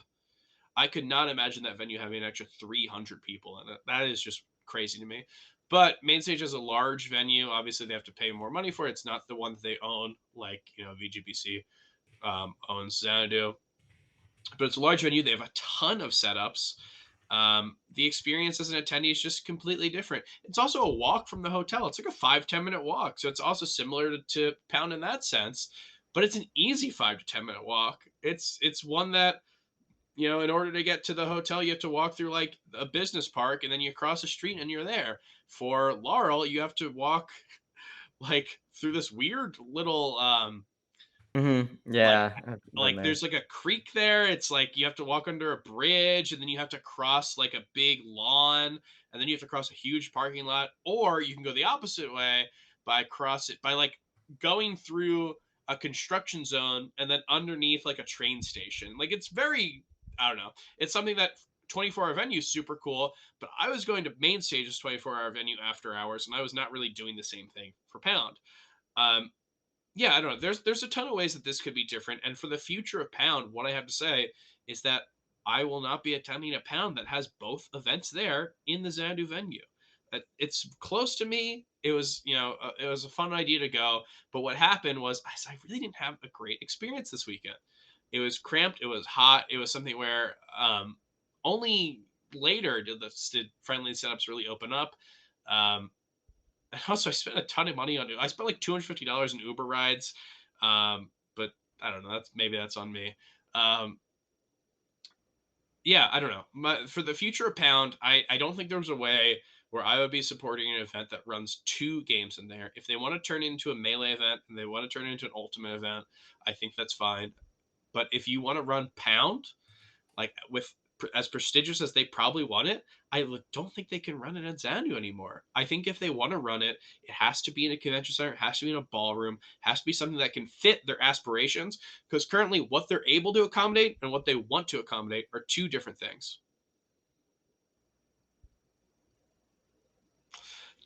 DarkGenex, what do you think? As someone who commentated Pound, attended Pound, I did not compete at the event. I definitely had some. So the last time I entered a VGBC, this is not a VGBC issue at all, but the last time I entered a VGBC tournament was Super Smash Con Fall Fest, and I was scheduled to commentate top 16. I then made top 16. Yes. So I forced the poor producing staff to have to find a commentator last minute. And ever since then, at future VGBC events, they have asked me to not enter because they, I think, might put me on blocks that I may have to compete in. So I did not compete at Smash World Tour East. I wasn't, qualified, but I did not compete at Smash World Tour Championships in the open bracket, and I did not compete at Pound, even though I probably could have, but I didn't want to make things harder for them because I still feel bad about Fall Fest to some degree. But anyway, I mean, as an attendee, it's fairly obvious that the venue itself could not sustain that amount of people in it. I believe the actual event was about 300 under cap. Yeah. And it felt packed the entire time. I am fairly certain that the stage, like the top 8 stage, the amount of seats that were extending out to the side is probably a fire hazard. There were a lot of people sitting in places they were not supposed to be and taking chairs from other places in the venue that they were not supposed to have taken. Additionally, we were technically still in the pandemic. Not even technically, we just are still in the pandemic. A lot of close contact as a result of the lack of space. I definitely saw a handful of people having gotten COVID or gotten sick. I myself did not get COVID, but I did actually get sick after Pound. Unless I feel like fantastic tomorrow, I probably do not attend tomorrow's nightclub. I've been like sneezing and stuff all day, etc. Maybe as a result, I got tested, by the way. I'm off COVID, probably. But either way, a lot of issues in regards to just space, and I think that it's just I think it's unreasonable to expect the amount of people in that venue at its cap to coincide with an event that people will want to come back to, because at some point there's a limit.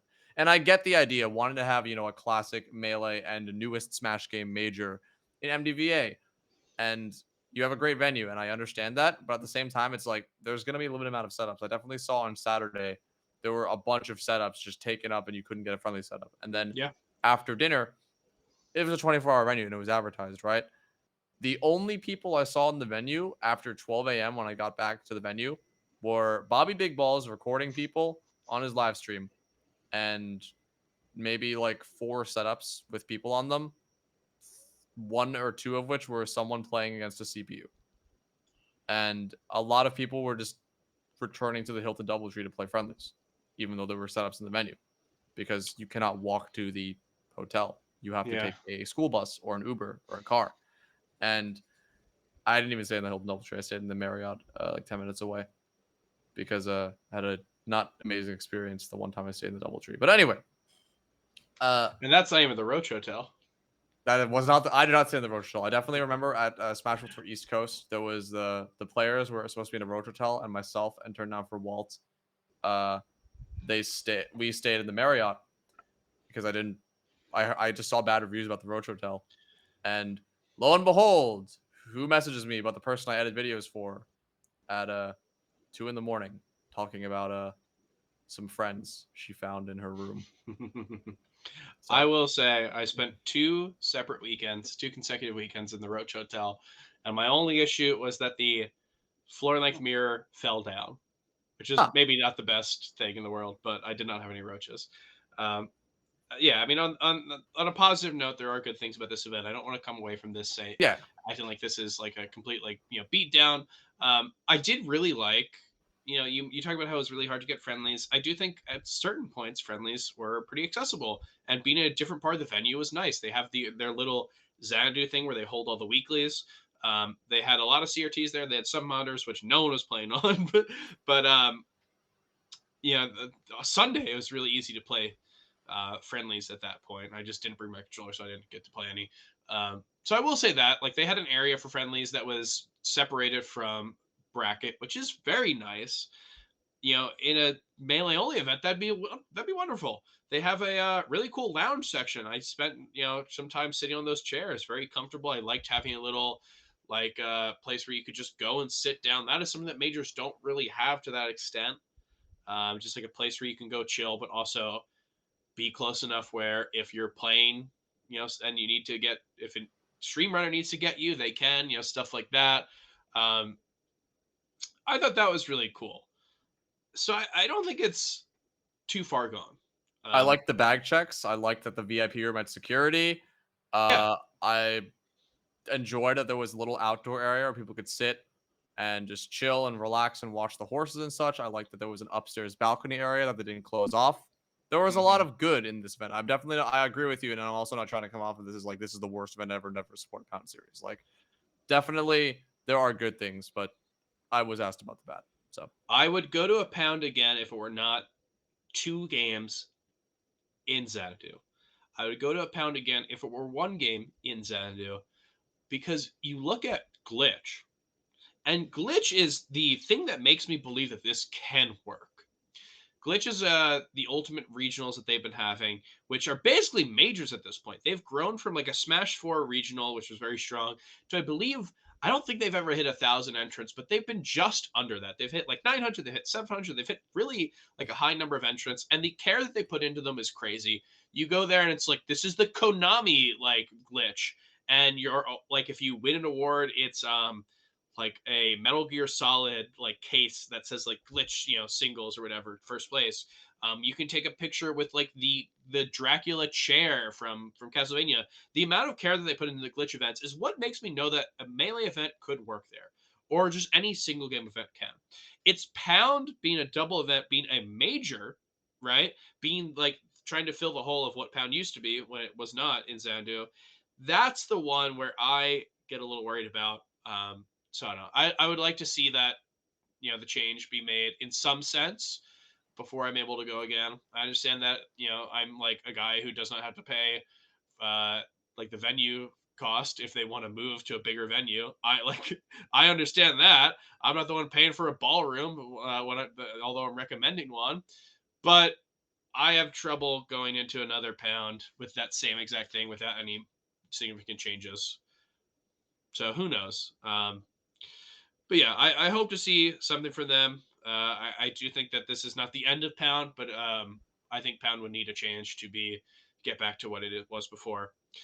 Now, Justin, we both attended this event. I was in as media, despite the fact that I forgot my camera battery and did not get to take any photos. You were in as a commentator, so we didn't have to pay. But the question stands: would you pay $20 entry fee for the event that we had? Yeah.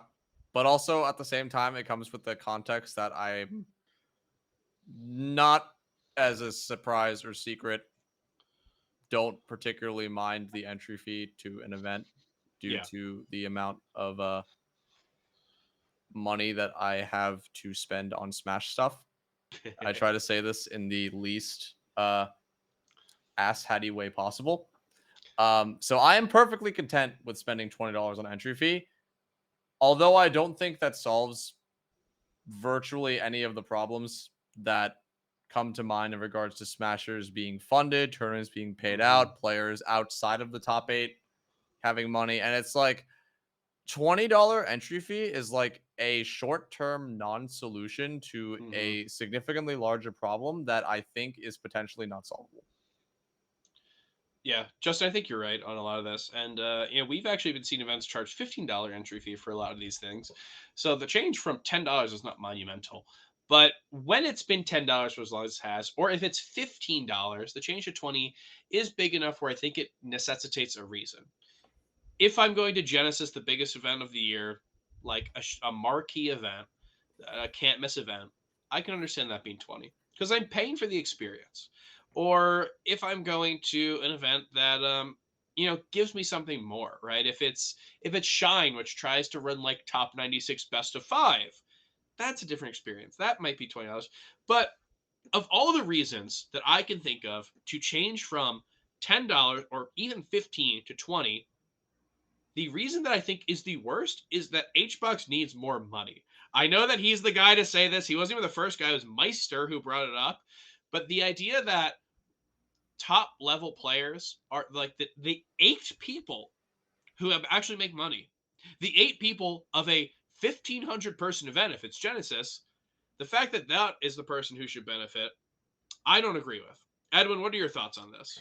Yeah, so because he's not here right now, I'm gonna take Eric's or Ambi Sinister's place of being the insufferable discourse commenter person.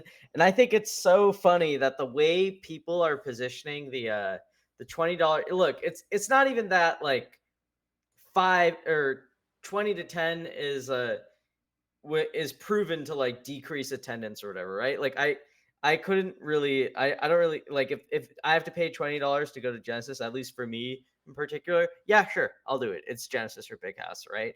But I hate the idea that it's like this like that it's being positioned through this like this will help this other person get more money. It's like, well, like if I'm an average attendee, I don't care if this person gets more money. I want the tournament to be good. I want to have fun with the homies. Like I want to have setups to play Melee on. I want to play my matches in tournament and have them maybe feel as meaningful as possible or whatever. I want to hang out with my friends. I want to go around and like see all the other matches that are going on. I want to have restaurants nearby. I want to have a hotel like or whatever. Like I want to, and in a sense, like when I go home, if I ever want to rewatch the videos, I want to make sure that I hope they're uploaded or whatever, and that the rest of the event runs on time. I don't care that like, oh, like this will help top players like go to more events or compensate them. Maybe that's a very selfish way of viewing the event, but like when we talk about like the reasons why people want to like go to tournaments, I am telling you, like giving the small group of people who make any money, and like while we're fighting for pennies, right, like increasing the pennies into like dimes or whatever is not like, it's just such a short-sighted it's such a short-sighted solution to like a bigger problem. And if the only problem you see is that Hungrybox is making like $800 instead of $1,600. It's like I don't know what to tell you. Like, stop positioning it through the lens of like your interest, like reflecting the rest of the community. It is so annoying when top player pilled top players just bring this up and they're like, yeah, that you should do this because it benefits me, and because it benefits me, it's good for the scene. Like, stop it. I'm sick of you people. There It's are a so lot of annoying. people who try to their way of selling something is by being like, it benefits me, which is Yeah, not something that's not how you sell yourself, right? If I'm at a job interview, I'm like, here's why you should hire me. It's because otherwise I'd be homeless. It's like, it's not a good way of being like, it helps me if you do this, because it should also help the person who's in that scenario, right? It should help the person who's going from $10 to $20. And really the idea of, HBox or Meister or whoever, whatever, making a little more money, probably not the worst thing, but it's way far down the list of stuff that we actually care about. And also, I'm okay with them making more money, right? Because it's not HBox sure. we're talking about. It's not the people who have reliable streaming careers or reliable sources of income. HBox is the guy who brought it up. So he's going to be the one who we talk about here. He has, I think, one of the biggest Ultimate streams in terms of watch hours. He's got like I think some of the most subs in all of Mhm, Smash on Twitch. definitely. He's a part owner, I believe. He has like some stake in one of the largest esports companies. He is not really the person we're talking about here when you talk about like, should people make more money? I think Talk a good about example. Cam. I think fiction is a good idea, or people who get ninth at events. But the way of paying them out, the idea shouldn't be to come from within, right? People talk about the Smash ecosystem, and we're just taking from the players to give it to the other players. That's not really, the best idea, and it's something that will dry up, and it'll just it. You're right, it's short-sighted. It's myopic solution, because whatever good it'll do will eventually reap some bad in the end. Do you know? So Ludwig is going to do like $100,000 Fortnite thing or whatever. Do you know who gave him $100,000? Because it wasn't him putting it up. It's Epic. And I know that we're not getting money from Nintendo. I understand that. But remember a couple weeks ago when Papa John's came out with their whole thing, and we're like, Papa John's. They didn't support prize pots. They didn't put pop bonuses in. It's not We're not like popping off because now every event has a $5,000 prize pool attached. We're popping off because we know that there's money for people who do this, and that this money will trickle down in a way and find its way to. I mean, even if it doesn't, even if it stays in the pockets of TOs, we're pretty happy with that. But giving money to people who run events is probably going to be one of the best ways to run a better event and give the people who are going to be paying $20 a better experience, right? We talked this entire time about a better experience, and maybe it is a better experience if Leffen comes to your event, right? Maybe it's a little fun to watch him, but not really the best way for an attendee to have the best experience. So I don't know. I'm not opposed to $20. I think if we do $20, I think it's fine. I also, the whole thing about, well, do locals charge it? That's a whole can of worms. But I think $20, so Zain can get more money, so HBX can get more money, so all these people can get more money, is probably something that's not the main thing that can be that we can benefit from all this money.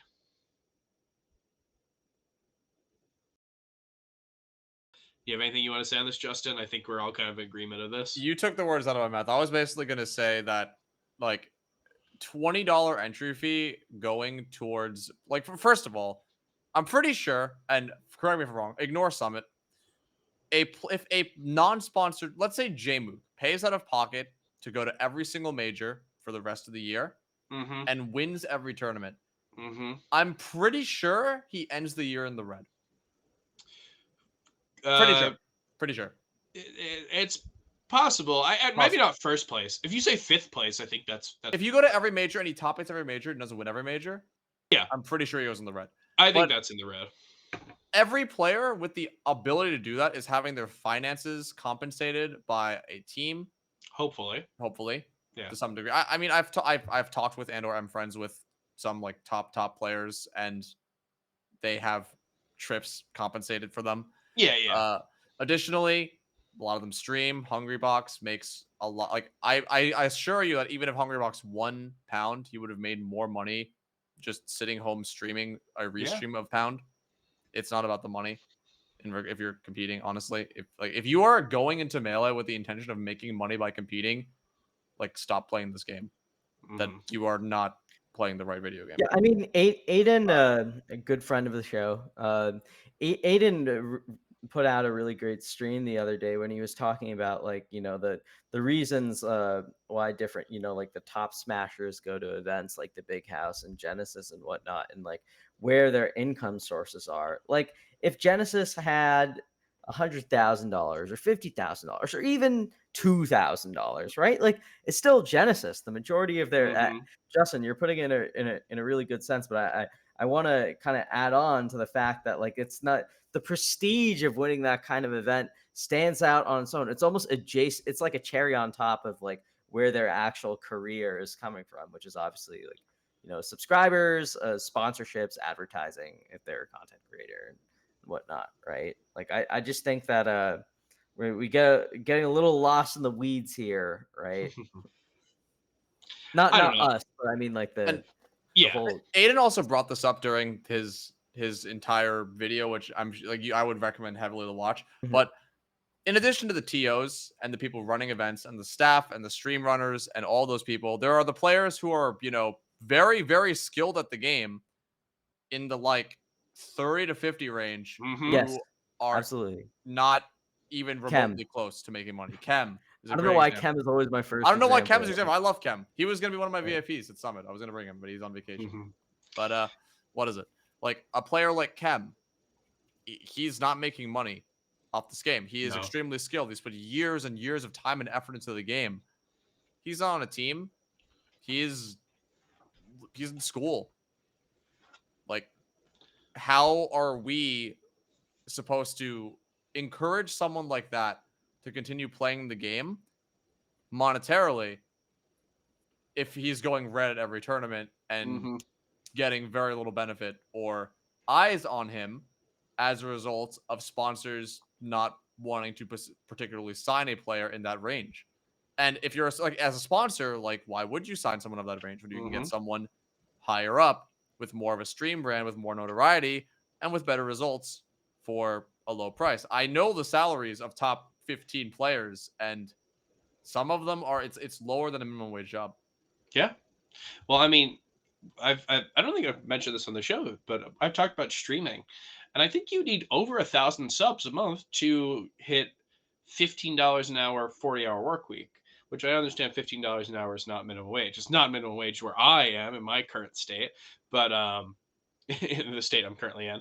But I think that's an acceptable thing that we've determined is like not incredibly livable, but is at least should be the bare minimum. And when you think about people who have 1,000 subs, oh, some are like the most consistent, biggest melee streamers. I don't think I've even some of them don't even hit 1,000. So I definitely think HBox being the person who mentioned this is very funny because it's HBox, but there is like a bit of a plight of the top smasher, which we need to talk about in the sense of, if players don't enter stuff, we're like, why isn't Bobby Big Balls entering stuff? And then it's like, well, Bobby Big Balls is not making money from this. That's why. But if he's not entering, then people are still like, oh, he's irrelevant now. I definitely think that there's an issue there. But, so it's the funny thing, right? If we double money or if we double entry fee to $20 or if it goes 15 to 20, it doesn't go to players. And if it did go to players, it would not just double top eight. It should go further. But something I want to mention before we go out, it's the same thing that we mentioned at the beginning. You want to talk about prize pools. The outlier that we always talk about is Summit. Summit is the thing where it's like, yeah, it's like you make like $70,000 if you win, but it's like no other Smash tournament is like that. It's got a very unique way of doing it, I understand, but it's also something that does not have to be strictly unique. Um, when you watch Summit, almost every single Summit, at some point during the broadcast, they will talk about what the prize pool is and then talk about how it is going up because they have a merch shop that is open for the entirety of the event. I think it ends the Monday of, and they get, the prize pool will go up from the merch that is bought from direct donations. Now, I mean, there will be some sort of malaise if every event it's like, yeah, here, you can donate to this, you prize pot by doing this, you can do that. And also I think that events do that, and it's not always the best. Remember Smash Tour Finals from last year did it, but they didn't really advertise it, so no one really did it. Matcherinos as another example, where I remember Well, yeah. Canada Cup would always Mhm. advertise Matcherinos, and you literally would just have to press a button. Yeah. Like, don't even spend money. You press a button, and I'm pretty sure they got sub $1,000 total from the entire weekend. Matcherino is a funny thing because that's something that other tournaments outside Smash uses a lot. Some Smash tournaments use it, but I feel like I've seen it more in FGC. Yeah, there Yeah. are ways to get money. There are ways to crowdsource money. There are ways to get money from sponsors.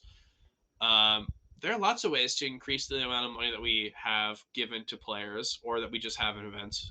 And I don't think the answer is necessarily raising entry fee. I mean, I'm also someone who usually registers as a spectator or like gets my registration comped or whatever for seating something. So I'm obviously not the one affected by this, but I do think um, raising the entry fee can be good, but raising the entry fee without any good reason is not good because all the stuff about it's $10 more, whatever, it will throw people off and it will tell people that okay, $40 spectator pass, but I want to play, so I'll pay the $70 entry or the venue fee, and I'll enter singles, and then I'll enter doubles with my friend, and now suddenly it is $70 more than to just watch.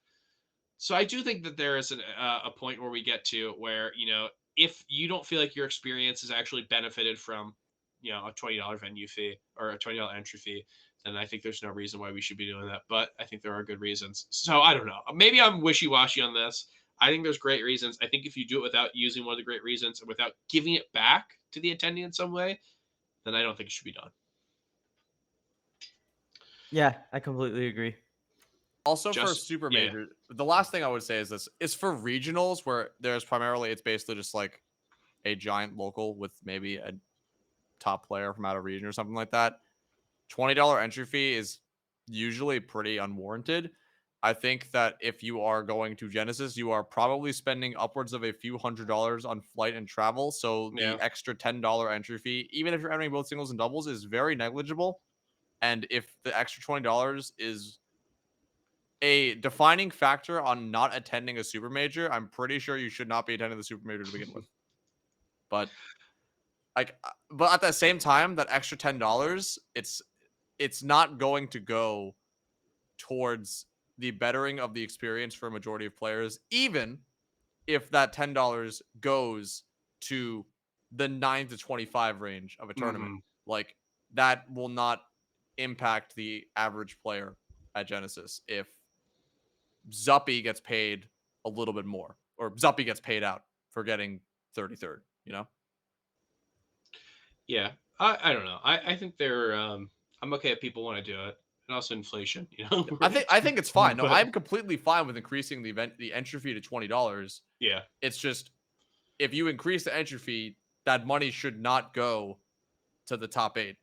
I agree. And I also I think that the increase of the entry fee does not actually significantly impact like the prize pools of other players or like the people in production, their salaries either. I think a through line through this episode has been about attendee experience. So I think we agree, venue fee or, hey, venue fee too. Venue fee, entry fee. It's not the worst thing in the world if those get raised, but there needs to be something given back. I think we Do you all know what agree on that. nightclub does? I do not know what nightclub does. So we charge $20 per local, and yet are by average entrance, I believe by ETOS's average data on the last time he posted it, I believe we were at 59.25 average attendees, which was the highest attended local in the world. And yet we do this with a $20 total fee every week, Mm-hmm. which by the current Smash Twitter discourse seems actually impossible.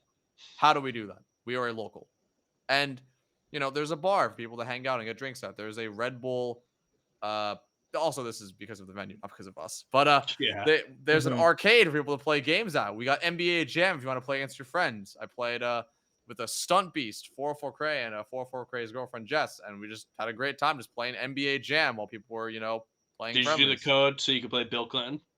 I did not. I didn't know. I didn't even know that existed. But Yeah, I think you know what I'm doing. You know what I'm doing tomorrow if I go to nightclub. But either way, there's stuff to do. You can play Fortnite or Apex Legends or League of Legends or other video games on the PCs that we offer. You can order or go and get food in Chinatown. We are literally in the middle of Chinatown. And it's like, also, that $20 entry fee, some of that goes to NYC Melee to fund events like the function or to buy equipment or to fly out players or to house people for nightclub VIP. And people understand this. We originally had it so it was a $12 that went to directly the venue and $8 that went to the pot. And now it's $6 that goes to the venue, $6 that go to NYC Melee events, and $8 to the pot.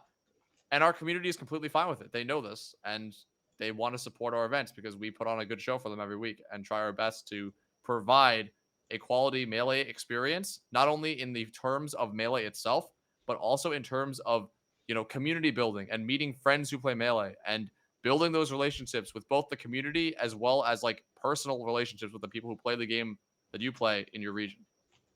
Because it's just important. And that's why they're willing to pay $20 every week. I think you guys are a great example. And going into this discourse, I mean, I think we're kind of out of it at this point because of how Smash Discourse works, but we'll get thrown back in at some point. I hope that people look towards events like yours because I think they're a great example of what you can do with changes in entry fee. Justin, we've got some questions for you from our Patreon. Edwin, I believe you've got a question from one of our patrons. Yeah, I got one from Jackzilla. DarkGenex, how many games of Mafia will you win at Summit? How many games? I think if I play 3 games of Mafia, I think I'll be on the winning team for at least 2 of them. It's one of the At least more 2, wow. at least 2. I love Mafia. I enjoy that game a lot. I really like social deduction games. I genuinely do still enjoy playing it. I've not played Among Us in like months, but I genuinely do enjoy that game a lot. I don't remember what day it was of Summit 12. I think it was day 2. I think that my game of Mafia as the medic was the best game of medic ever played in a Summit Mafia game. Okay, in a Summit, not of all time. No, but there's better ones. But like, I literally saved 3 people in a row blind and predicted what the Mafia would do, and bought the town enough time for Vish, who was the cop, to correctly deduce who the Mafia was and win the game. And I literally called blind. I saved 3 people in a row because I knew exactly what the Mafia was doing. I would not say I am the best Mafia player by any means. I very much enjoy the game, but I was playing amazing that game.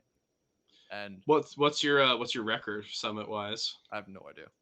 Okay, well, I have genuinely whatever it is, you're adding 2 to 3 wins. So I will try. I will say though that the first time I ever played Summit Mafia, it was thanks to shouts to Zain. I was actually kind of like, I didn't think I had enough like social credit to play Mafia in the Summit House. I'd been rejected from Summit Mafia in the past. And Zain was like, just go and ask to play. You know, you've done a bunch for the community, whatever. Just ask. I'm like, okay, I'll ask. And then I asked, and they said sure. And I was like, my first game, I was always like nervous and anxious and whatnot because I never played before, and I was playing with a bunch of like real like big shots and such. And the night after like that happened, I went to get food with Ty and Yingling and Violence, I believe, and the cheat. I think one of those people was actually not there. But regardless, it was me and the AZ crew. You'll have to deduce who that one is. Yeah. And it was me and the AZ crew. And we went back to my room. Or not my room. It was their room. And we analyzed the Mafia VOD. And they were just like having a good time. But I was like, I want to watch this. I want to do better next time. Because I want to like put on a show. I don't want to like just be just a town doing nothing. I want to like do stuff. And then I got better at Mafia. Well, I think it's safe to say that you did put on a show. So looking forward to what happens at Summit 13. Geez, already up to 13. We've got another question. This one is from SSB Seal. Sure. Very Seal question if you know him. What is your favorite Siva gun to rip? Shout out to Seal. Top 64 placer at Genesis, by the way. I know he's got ties with Siva Gunner, and we've talked a little bit about it. So the question was what my favorite. I think I actually saw the question in the Patreon channel, and I was prepared for this. I think the full question was what was my favorite and what I think is the funniest. So my favorite one is 11 minutes of City Pop. It's like a fusion collab, and I'm pretty sure that it was because they had a King for a Day tournament, which was basically they had 16 characters, and people would vote on which character like makes it to the end, and then the person who made it to the end, which was I believe DJ Professor K from I know the lore. DJ Professor K from Jet Set Radio, and they had a full day of Jet Set Radio themed rips. And second place in the King of the Day King of a Day for a Day tournament, I'm pretty sure, was Maria Takeuchi, the singer of the famous Plastic Love, Mm-hmm. Classic. And as a result of that, they gave her a fusion collab. So they made an 11-minute City Pop medley from like just a bunch of City Pop songs, and it was in a bunch of different styles, and it was really, really beautiful. And it had like this VHS-esque anime aesthetic of Mario Takeuchi in a car listening and driving through Japan, and I thought it was sick. And that's my favorite one. In terms of the funniest one, it's just by pure coincidence. I forget what it's called actually. It's from Pokemon Gold and Silver, and it is a mashup of like one of the songs Pokemon Gold and Silver, and it mashes up with a song about having Robux, and like it's just a mashup of Roblox parody song and Pokemon. But then halfway through the song, it mashes up with I think a Guilty Kiss song from Love Live Sunshine. And that's such like my an God. obscure crossover. Like I'm wearing a Love Live shirt right now. because Yeah, I'm so this prepared is for all the question. stuff that you love. This Yeah. is just like It perfectly is made. the most dark. Like I know whoever made that rip does not know who I am, but that is the most DarkGenex rip possible. It is a mashup of Love Live and Roblox. So that is to this day I think the funniest was I did not expect it to switch to like I thought the Roblox thing was funny, and then I heard Guilty Kiss singing, and I'm like, oh my god, this is insane. So that's my answer to that question. I don't know what any of that means, but I'm sure Seal loved it, so thank you. We got one really quick one. We had patrons ask this on the last 2 episodes, but no one asked, so I will be asking, what's your favorite pizza topping? I don't like pizza. I saw you normally. munching on a little slice. You know, It was a regular. You saw it. Okay. I ordered a pizza He's right a before this block. cheese. He's a cheese man. I'd say cheese man. honestly, I'd say bacon. Cheese man. Okay. Bacon's good. When I go visit my dad in South Florida, they have French fries over pizza. So they literally Wow. bake the French fries into the pizza, and that's a really nice topping, but it's not very common here. Out of the common toppings, I'd say bacon or nothing, like just Okay. normal cheese. Interesting. We're slowly but surely figuring out what everyone likes. When we got KBBQ this weekend, it was really funny. We were cooking onions, and we were like, "That's Toph's favorite pizza topping." So now next time I see bacon, I'll think that's Justin's favorite pizza topping. Maybe we'll get to that summit Maybe we'll see if they can put fries on it or something. or at the function. Yeah, true. There's so many opportunities for Melee Stats to have all this bacon pizza. But hey, speaking of bacon pizza, that's something outside of Smash. You've been on here long enough to know that we have a unnamed segment, officially unnamed, but everyone calls it Touching Grass. This is a segment where we talk about what's been going on in our lives outside of Melee. I'll go first so you guys have some time to think. This past week I was at Pound. The last week I was at Genesis, and I really didn't have too much time in between. But one of the things that I did do in my time in between going to each is I watched a movie. Well, okay, let me go all the way back. On the way to Smash Camp, yes, on the way to Smash Camp, I watched a movie from A24 called After Yang with Colin Farrell. It was a very good sci-fi-ish movie, I guess. It was just about this very emotional movie about a world with robots, like humanoid robots. It was very good. And in the movie, there is a song that plays every now and then by Mitski, and I've never heard before. I was like, this is a pretty good song. They just released it in full this past week, and I realized online that they refer to it as a cover of an artist called Lily Choo Choo. I've never heard of Lily Choo Choo, so I look her up. It is a fake artist that they made up for a movie called All About Lily Choo Choo. I watched that movie, and in the movie, there's a frame that gets repurposed for one of my favorite albums of last year, which is To See the Next Part of the Dream by Paranol. This is literally a frame for the movie that they like rotoscoped and redid. So I thought that was really funny. But the one aspect of that whole little tiny weird rabbit hole is I have been listening to the song that Mitski covered and the original called Glide. I've been listening to that like 3 or 4 times a day at least. It is a very good song, and it comes right at the end of the movie in a very emotional part. So it like really hit me when I first heard it. So I guess I would recommend that. That's definitely the shortest recommendation that I've ever given because that is like a 3.5 minute song as opposed to like usually I recommend a whole movie or something or like a something bigger. But no, that's gonna be it for this week. The song "Glide" by Lily Choo Choo, the fake artist from the movie All About Lily Choo Choo, also covered by Mitski in the movie After Yang. So that's it for me. Edwin, what's been going on with you? Honestly, I've been doing so much in Smash. I haven't had much thought to anything outside of it. I guess one thing that's kind of cool is my spouse and I are going to see Typhoon tomorrow. So Typhoon is the name of The one of their. Smasher? No, no, Oh, not the okay. Smash. No, there's a band called Typhoon. My spouse, they love Typhoon a bunch, so we're going to see them tomorrow. Other than that, I am going to. My in-laws have this big like multi-birthday get together planned, but it's the day right after the function too. So Mm. I'm taking a train from where I live right now to New York City, but my train to Rhode Island, which is where my in-laws live, is at 7 a.m. The next day. So I'm not gonna be able to after the function too. I can't hang out with everyone too much because I'll have to go back and go to bed. But I'm pretty excited for that get together. It's like my side of the family, my spouse's side of the family. There's gonna be a ton of it's gonna be a ton of cake there, which I love. I'm a big cake fiend.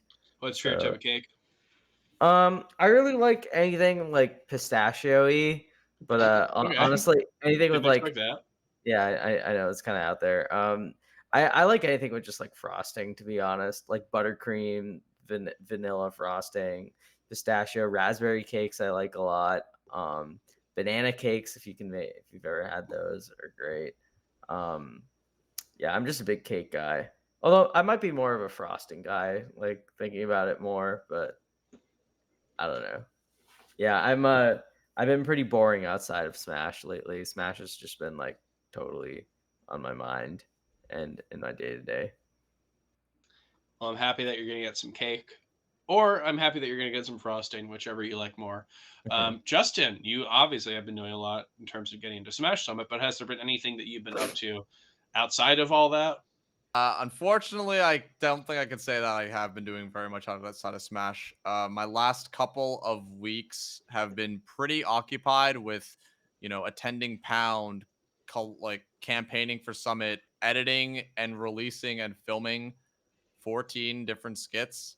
Yeah. So I've been very and coordinating all like of my my campaign Discord, VIPs. It's been booking stuff and also planning the function. So I've been like very occupied with Smash. I normally try to come here with something that's outside of Smash. I don't really have too much. I got something, but very much I've been occupied with Smash, and that's probably going to continue until early May because I've got to start working on Magic videos again. Got to plan the function. I got to plan the stuff for the people who are coming to the function. Mango invited me to Point 5, so Mm. I might have to change every single one of my flights and hotel and take another day off work, and that's gonna be gotta plan all that. So I'm literally today is my break day, and then Wednesday is nightclub. If I go to that, if I'm not feeling good enough, I'm just gonna take another break day, and then Thursday I'm just right back into it. But things outside of Smash. So one of my good friends from high school, the guy who originally taught me editing, his name is Jason, also known as Geronimo. He does motion effects and graphics for a living, video effects and video editing as well for a living. He's done stuff for Imagine Dragons as well as ASAP Really? Rocky. Yeah. And he's like a professional Marvel stuff, I'm pretty sure. Like just things, a lot of things. Some things I can't really talk about. But he helped me a bunch with the skits and stuff, but he's also my high school friend, like I mentioned, and I haven't seen him in a very long time. So I, on April 9th, went to visit him at his house, and we filmed stuff for 8 hours. And another one of my high school friends, his name is Sam, also known as Lawa. He came to help film. Additionally, at Super Smash Con, not Super Smash Con, at Pound, my other friend from high school, Ryan, I saw him as well. So I've been just seeing, just coincidentally, just a bunch of my high school friends and just catching up with them, and it's been really cool seeing, what they've been up to, what they've done after graduating college, like studying for masters, or being trained as something with like medical now, and training for like nursing, or you know making waves in the motion graphics industries and such. So just really cool catching up with them. And then on the late night of April 9th, which was Starstruck Day, I went to get Korean barbecue with a bunch of the NJ scene, because the Starstruck venue, which is very nice, it's next to a Korean barbecue place, a Fuzzy Pixel. I was trying to remember who hosted it. It was hosted by Fuzzy Pixel at their venue. Shouts to Fuzzy Pixel. And we went to a KBBQ place. And I'm the kind of person who listens to a song on repeatedly, like throughout a day, instead of listening to a playlist. And this place, basically, they would switch between a K-pop song and what I would refer to as white people music. So it would be a K-pop song and then Ariana Grande, and then a K-pop song and then Ed Sheeran, and it's like very obvious what they were doing. And one of the songs that play, I'm not much of a K-pop person, not that I dislike K-pop or anything. A lot of my friends, because they play like Eternal Return, a Korean MOBA, they all listen or are Korea boos. A lot of them are very into like Korean culture. One of them, named Rabbit House, shout out to Rabbit House. He used to live in New York. He literally moved to Korea to try to work for Nimble Neuron, and is currently teaching English there. Damn. But yeah. But anyway, I'm going on a tirade.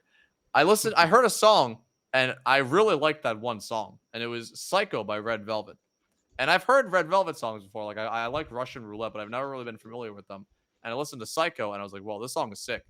So I started like listening to a bunch of Red Velvet. So I've been listening to a bunch of Red Velvet recently. So that's my other thing. I've been just getting into and listening to Red Velvet's music. Maybe you'll be really good at Ultimate now. Ooh, that's true. Maybe.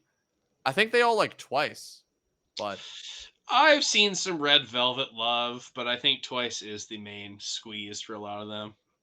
we'll see. We'll see. Just gotta pick up a sword character. Sword character. I know Be Ices are 10 pretty years good. younger. I know Big D beat Meister at Genesis, because I just like following ice climbers in general. And Big D is also a really cool player and a melee guy, and I met him when I was visiting Vancouver back when I was like a 1 and 2er. He's just a nice guy, so always like seeing him do well. So maybe I pick up ice climbers or a sword character in Ultimate and just get into Red Velvet a lot, and you'll see me Who with knows? a K-pop profile picture at Summit. Who knows where that'll take you? But yeah, you'll be going to Summit, so that is an exciting thing. I will be seeing you there. I know we kind of mentioned. I don't know if we mentioned that on the podcast, but I am one of your cronies who was able to make it in, so I appreciate that. But I also appreciate you being on the show. We had a very fun episode. Definitely hit the 2-hour mark a little bit ago. So yeah, a little bit long, but no longer than we normally do. So I appreciate you being 3/5 on of the for a way fun there episode. till I get my my reward. Yes, you're the 3-timers club, so we're able to have you on again. Of course, the 4-timers club we do not have on again because we just can't be giving away all these jackets. So happy to talk to you in the future whenever that may be. But until then, where can people find you? Well, you'll find me at Smash Summit in a few weeks. True. You'll also find me at The Function on NYC Melee on May 7th. Additionally, you can find me on Twitter at DarkGenex. YouTube, my YouTube is just Dark. I'm pretty sure it's just DarkGenex as well. It might be DarkGenex Smash on YouTube, actually. I've got all my links on darkgenex.com. I posted 11 or 10 skits on my YouTube as well as on my Twitter. So if you want to see those, make sure to check them out.